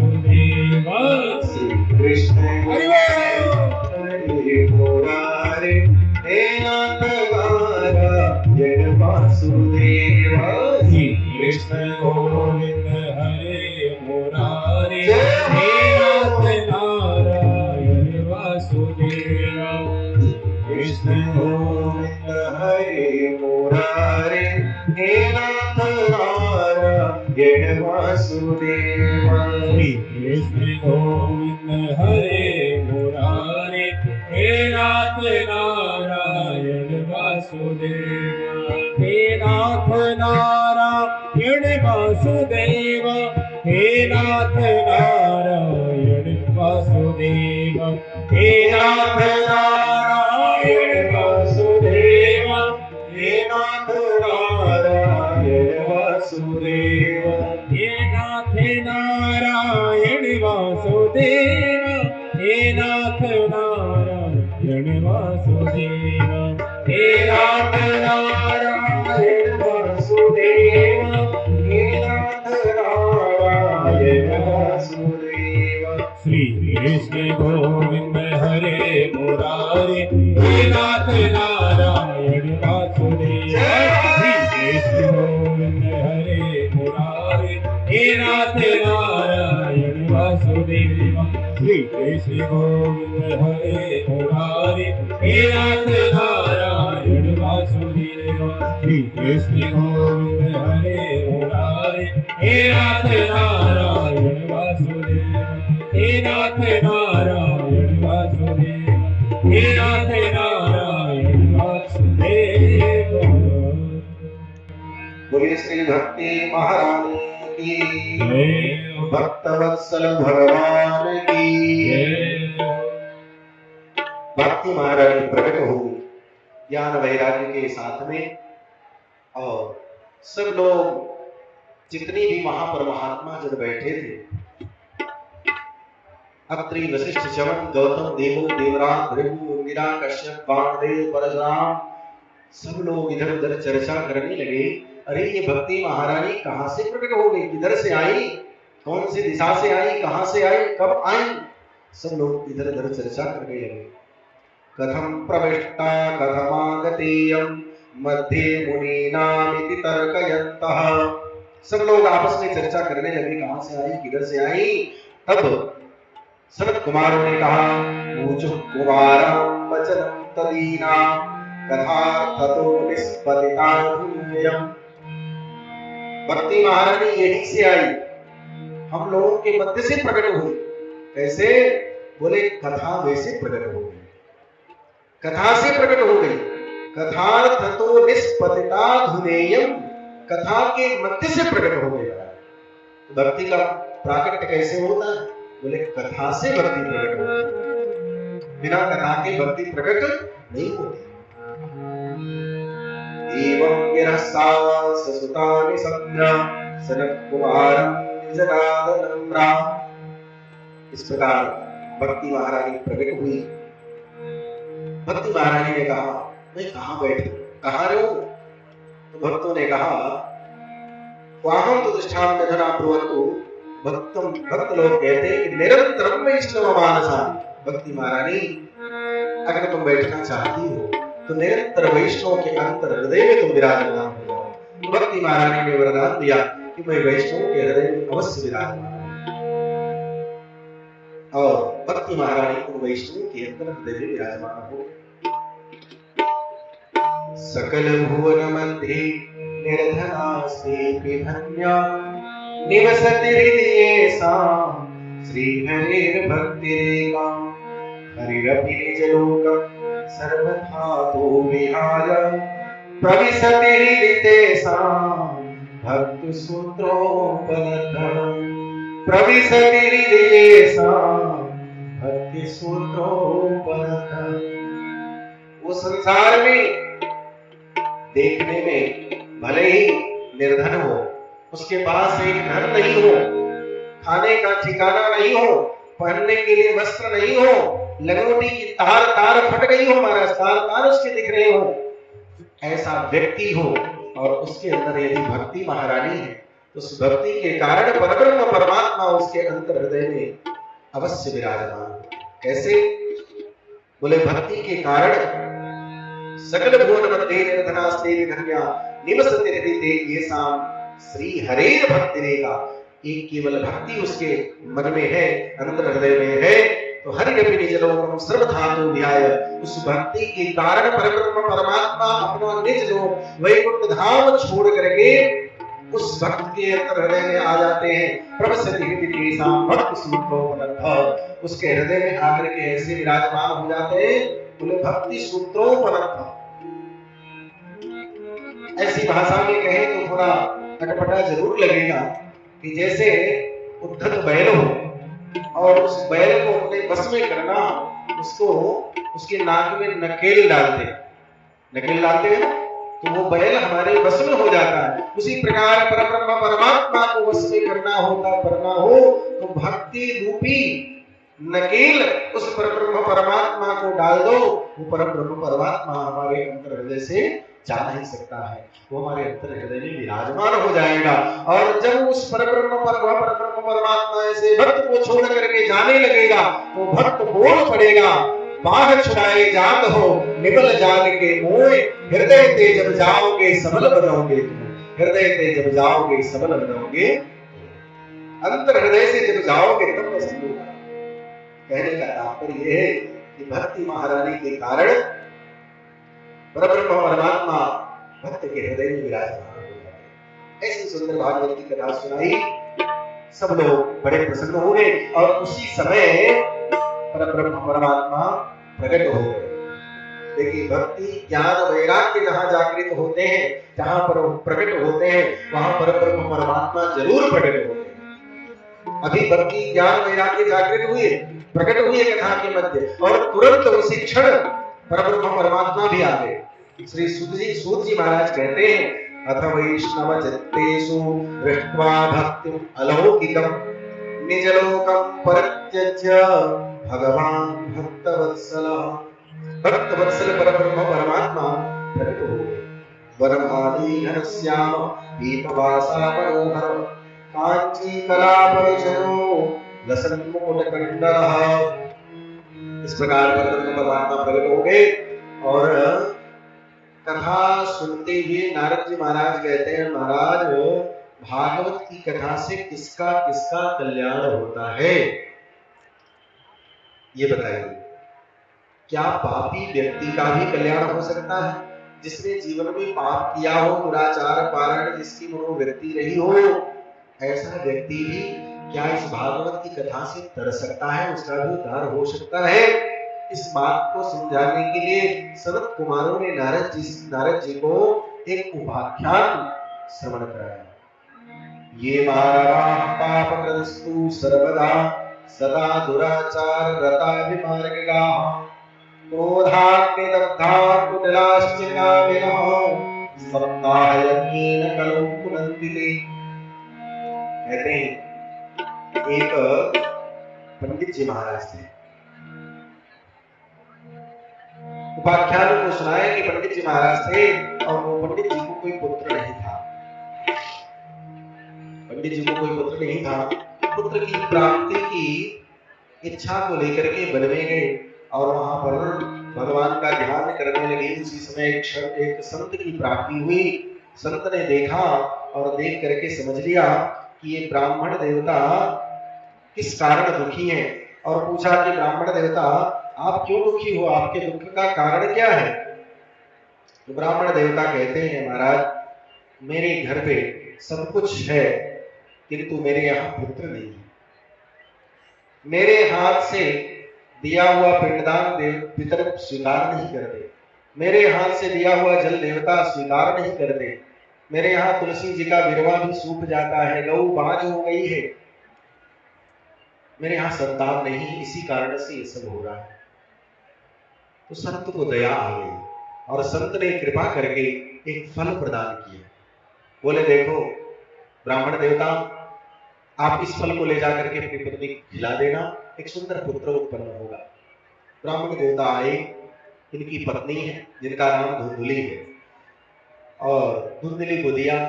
धुंधली ने मन में विचार किया कि इस फल को अगर मैं खाऊंगी तो गड़बड़ी हो जाऊं, गर्भ होगा और उदर की वृद्धि होगी, और कहीं संयोगवश गांव में आग लग गई तो सब लोग तो भाग जाएंगे, लेकिन मैं वजन के कारण गांव को छोड़ करके, घर को छोड़ करके भाग नहीं पाऊंगी। और ऐसा अगर नहीं हुआ तो कहीं सुखदेव जी की तरह 12 वर्ष गर्भ में रह गया तो भी दिक्कत होगा, मेरा स्वरूप भी विकृत हो जाएगा। ऐसा कुतर्क करने लगी। उसी समय उसकी बहन आ गई और बहन ने कहा, दीदी तू क्यों रुदन कर रही है, क्या बात, क्या सोच रही है? तो धुंधली ने कहा, देखो पंडित जी ने एक फल दिया है और उसने अपना तर्क रख दिया कि मैं गर्भ में बालक धारण नहीं कर सकती। तो बहन ने कहा, तू चिंता क्यों करती है, तू चिंता मत कर, मेरे यहाँ 9 संतान हो चुकी है और 10वीं संतान होने वाली, अन्न का दाना भी नसीब नहीं है और तेरे घर में एक भी संतान नहीं किंतु खाने वाला कोई नहीं। एक काम कर, ये जो संतान होगी मेरी उसको मैं तुझे दे दूंगी, तब तक तू गर्भ धारण करने का नाटक कर, समय आने पर मैं अपना पुत्र दे दूंगी और तू लेकर किसका लालन पालन करना। पंडित जी को बता दे। महाराज 9 महीने तक गर्भ होने का नाटक किया और पंडित जी बड़े भोले भाले थे, इस बात को जान नहीं पाए। उसके पश्चात 9 महीने बाद जब उसकी बहन को पुत्र हुआ, उस पुत्र को दे दिया और पुत्र की बात को सुन करके कि पुत्र उत्पन्न हुआ है, बहन भी आ गई दूध पिलाने के लिए। पंडित जी महाराज बड़े प्रसन्न हुए और पंडित जी महाराज इतने प्रसन्न हुए कि मेरे यहाँ संतान उत्पन्न हुई है। उसी समय वो जो फल था, वो फल धुंधली ने गाय को खिला दिया कि गाय भी विधवा है, इस फल का परीक्षण, गाय को भी कोई पुत्र नहीं हो रहा है, इसलिए इसको ये फल खिला दिया जाए, परीक्षण भी हो जाएगा कि फल से पुत्र होता है कि नहीं। तो महाराज वो फल गाय को खिला दिया और बाज गाय को भी समय आने पर संतानोत्पत्ति हुई, एक पुत्र की प्राप्ति हुई। पंडित जी महाराज ने कहा, इसका नाम मैं गोकर्ण रखता हूं, क्योंकि उसके कान गाय जैसे लंबे लंबे थे किंतु शरीर जो है मनुष्य की आकृति थी। आत्मदेव जी महाराज बड़े प्रसन्न हुए और इन्होंने सोचा अपने पुत्र का नाम मैं परमात्मदेव रख दूंगा, मेरा नाम आत्मदेव है इसलिए अपने पुत्र का नाम परमात्मदेव रखूंगा। ने कहा, अच्छा 9 महीने गर्भ में मैंने धारण किया और पुत्र का नाम अपने नाम से, ऐसा कदापि नहीं हो सकता, इसका नाम तो मेरे नाम से हो। तो क्या नाम रखोगी? बोले मेरा नाम है धुंधुली, तो इसका नाम धुंधु से होना चाहिए। बोले धुंधकारी इसका नाम। तो गोकर्ण पंडितो ज्ञानी धुंधकारी महाखल। गोकर्ण जी महाराज बढ़िया विद्वान पंडित हुए और धुंधकारी महान खल हो गए। पाप करने लगा महाराज, दुराचार पारण इसकी मनोवृत्तियां हो गई। वो कुल पवित्र हो जाता है जिस कुल में भगवान के भक्त जन्म लेते हैं। कुलम पवित्रम जन्मे कृतार्था वसुंधरा भाग्यवती चेना विमुक्ति मार्गे सुख सिंधु मगनम लग्नम परे ब्रह्मण यसे। जिस घर में भगवान का भक्त जन्म ले वो कुल पवित्र हो जाता है, वो माँ का कोख पवित्र हो जाता है, पृथ्वी धन्य हो जाती है। किंतु दुराचार पारायण जिसकी मनोवृत्ति हो, ऐसा व्यक्ति अगर माँ के गर्भ से जन्म ले तो माँ को बड़ा कष्ट होता है। अब तो धुंधकारी पाप करने लगा, महाराज चोरी करने लगा, बड़े होने पर डाका डालने लगा और यहाँ तक कि घर में जितना पंडित जी भागवत की कथा इत्यादि करके यज्ञ याग आदि कर्म करके जितना चांदी के पात्र इकट्ठे किए थे सब जबरदस्ती छीन लिया और छीन करके ले जा करके बेच डाला और जुआ खेल डाला। 5-5 वैश्याओं को ला करके रखा। अब उसी समय पंडित जी को बड़ा मन में कष्ट हुआ। पंडित जी को मन में कष्ट हुआ और रात वो सोच रहे थे मैं क्या करूं, आत्महत्या कर लूं, लेकिन आत्महत्या कर नहीं सकता, आत्महत्या पाप है, क्या करूं। उसी समय महाराज गोकर्ण जी महाराज वहां पर आए और गोकर्ण जी ने आत्मदेव जी को बड़ा सुंदर उपदेश किया। ये उपदेश सुनने लायक है। उपदेश क्या किया? गोकर्ण जी महाराज कहते, पिताजी आप चिंता क्यों करते हैं, तो आत्मदेव जी ने कहा, बेटा मैं क्या करूं, तुम देख रहे हो ये जो मेरा पुत्र है ना, कितना पापी हो चुका है, कितना बिगड़ गया है। मैं जो संध्या वंदन करता था वो संध्या वंदन भी नहीं कर पाता, अध्ययन भी नहीं करता, भगवान का नाम भी नहीं जप पाता। क्यों? क्योंकि ये बंधकारी के कारण। क्या करूं, मेरे मन में ये बड़ा कष्ट है, मैं घर को छोड़ करके वन में कैसे जाऊं, तो मुझे सुंदर उपदेश करो। तो गोकर्ण जी कहते हैं, पिताजी आप मेरी बात माने तो आपके समस्या का समाधान मैं समझ चुका हूं। क्या समाधान है? बोले पिताजी आपके मन में जो कष्ट है वो इस कारण से कष्ट है कि आप धुंधकारी को अपना मानते हैं। जिस दिन आप धुंधकारी को अपना मानना छोड़ देंगे उसी दिन आपके कष्ट की निवृत्ति हो जाएगी।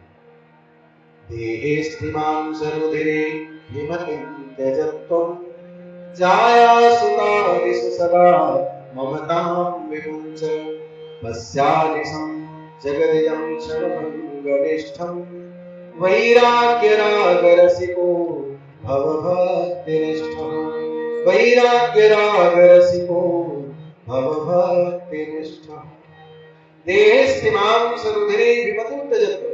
पिताजी ये बात बताइए, क्या बिगड़ी हुई संतानें संसार में और नहीं? बोले हैं।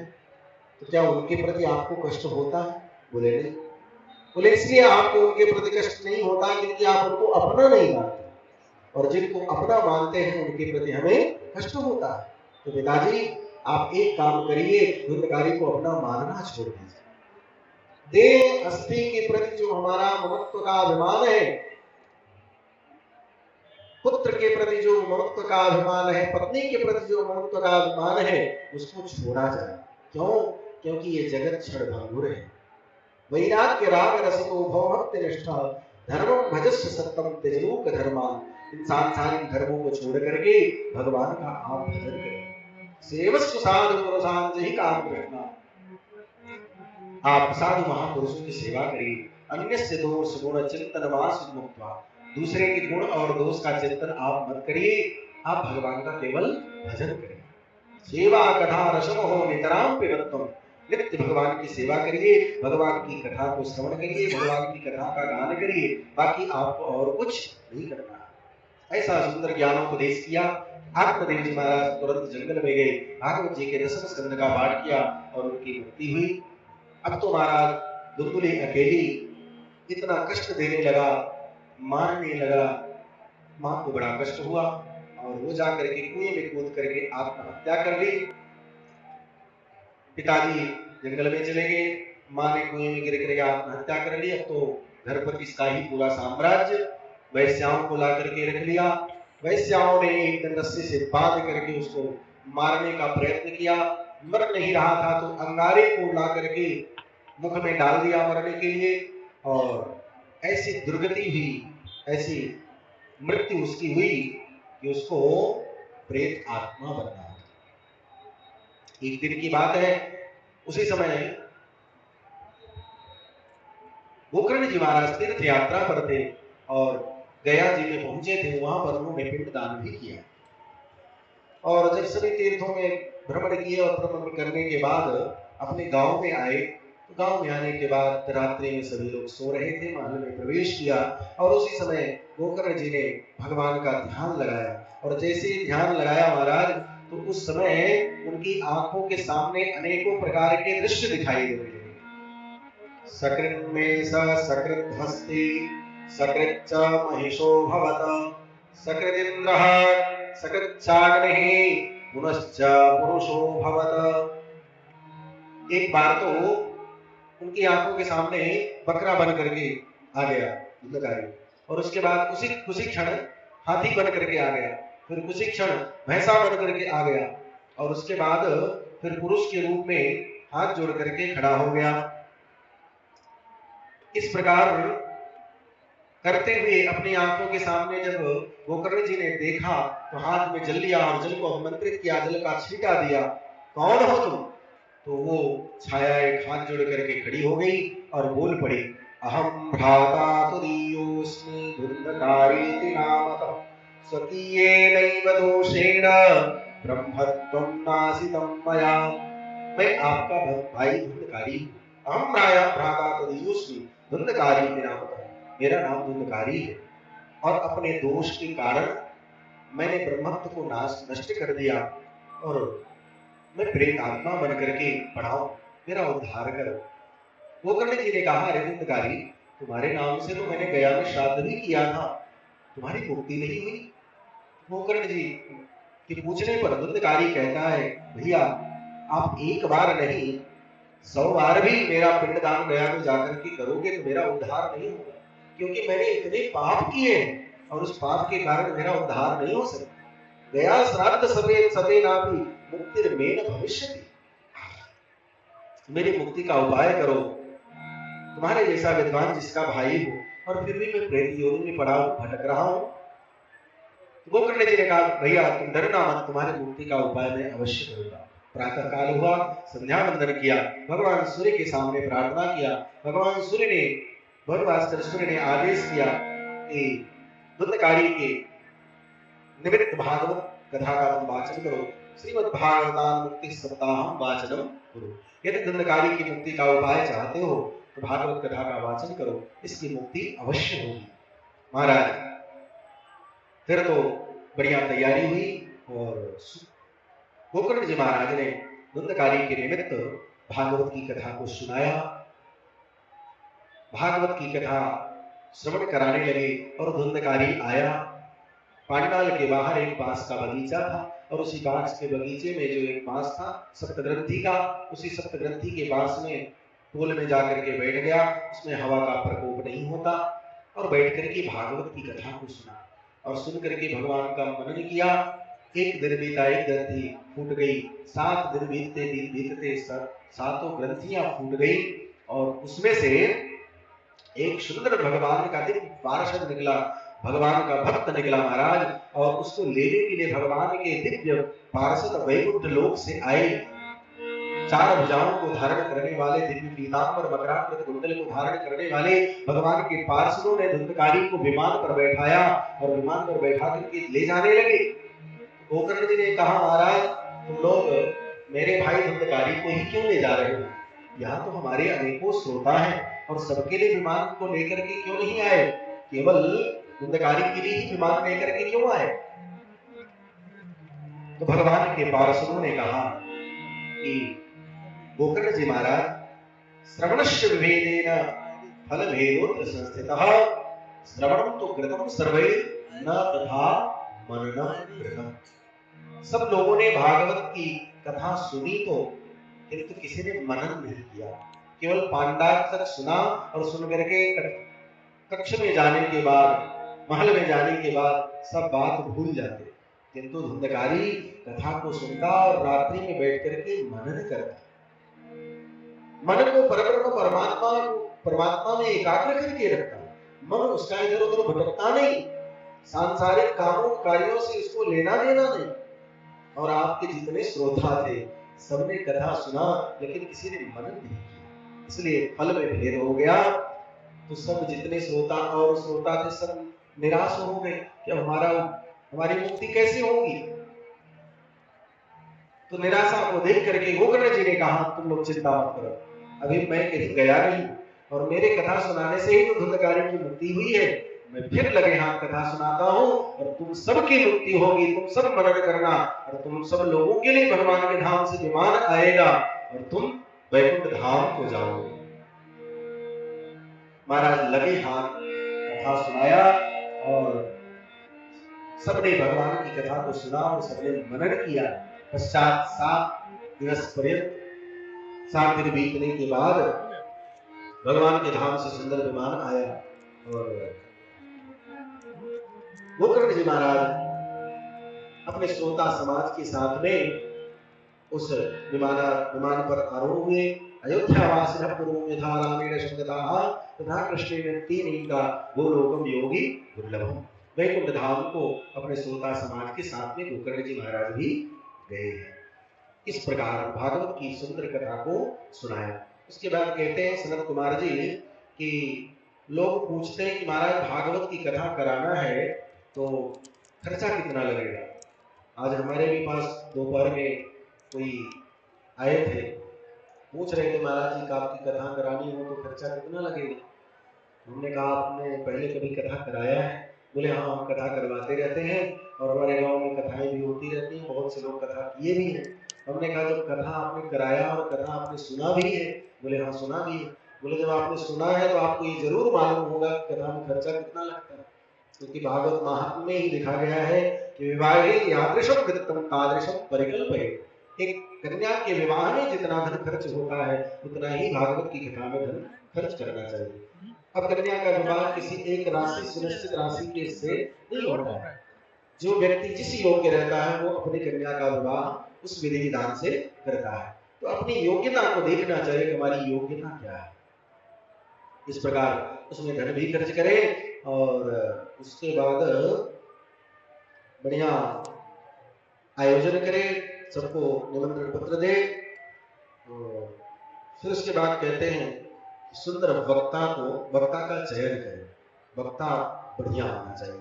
कैसा हो? विरक्तो वैष्णवो विप्रो वेद शास्त्र विशुद्ध। वक्ता जो हो वो विरक्त हो।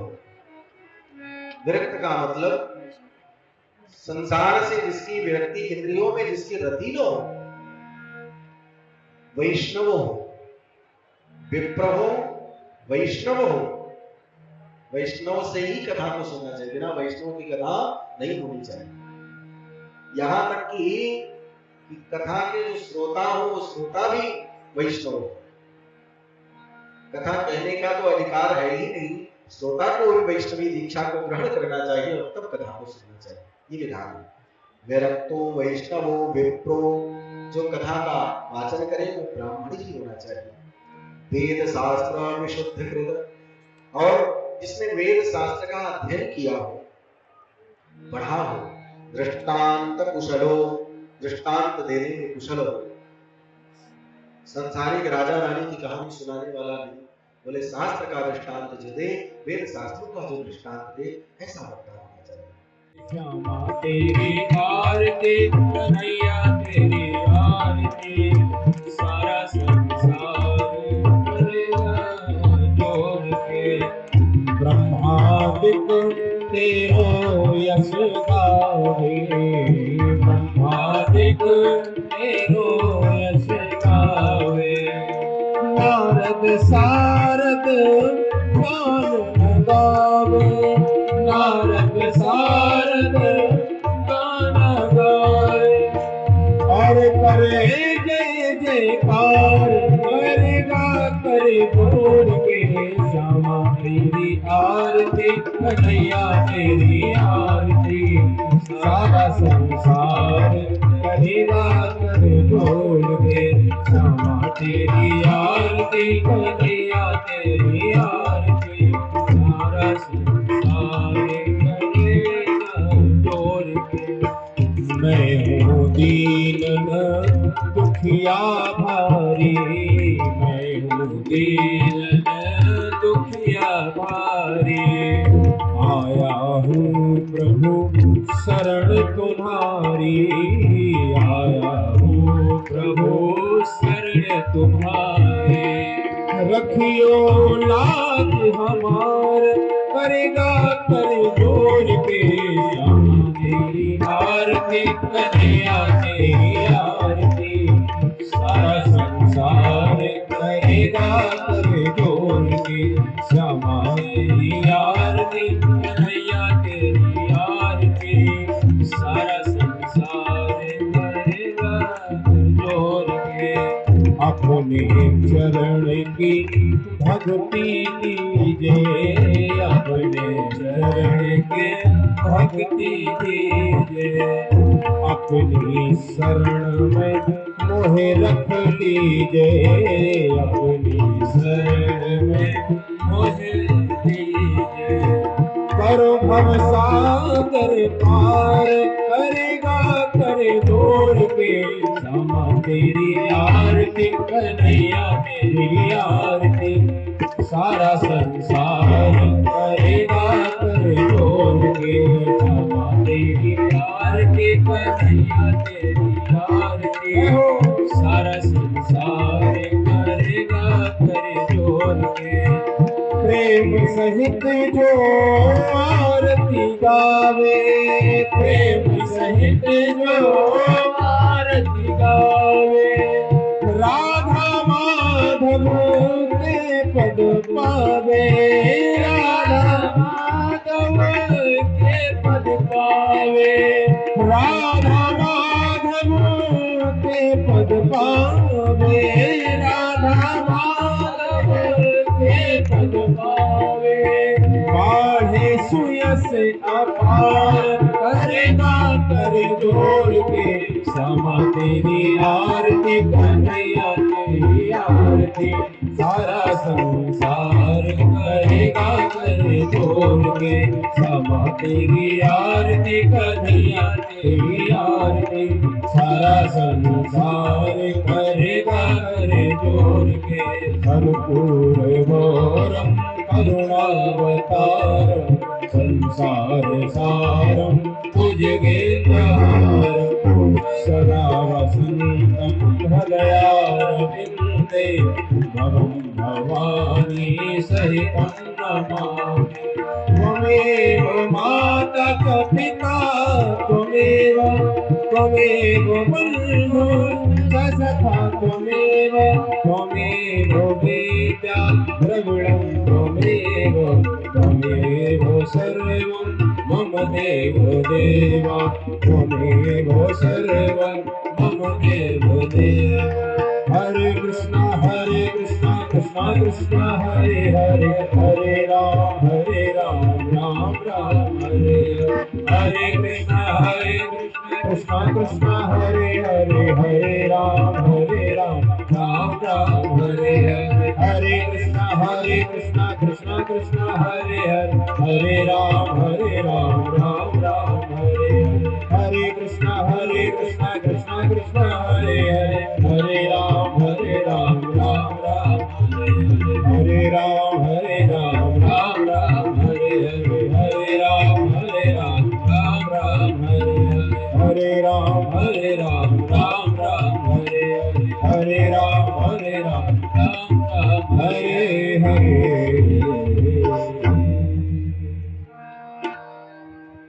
हर हर विक्रम जलिल शीतली करुण श्री पुराण पुरुषोत्तमाय नमः। मंत्र पुष्पांजलि।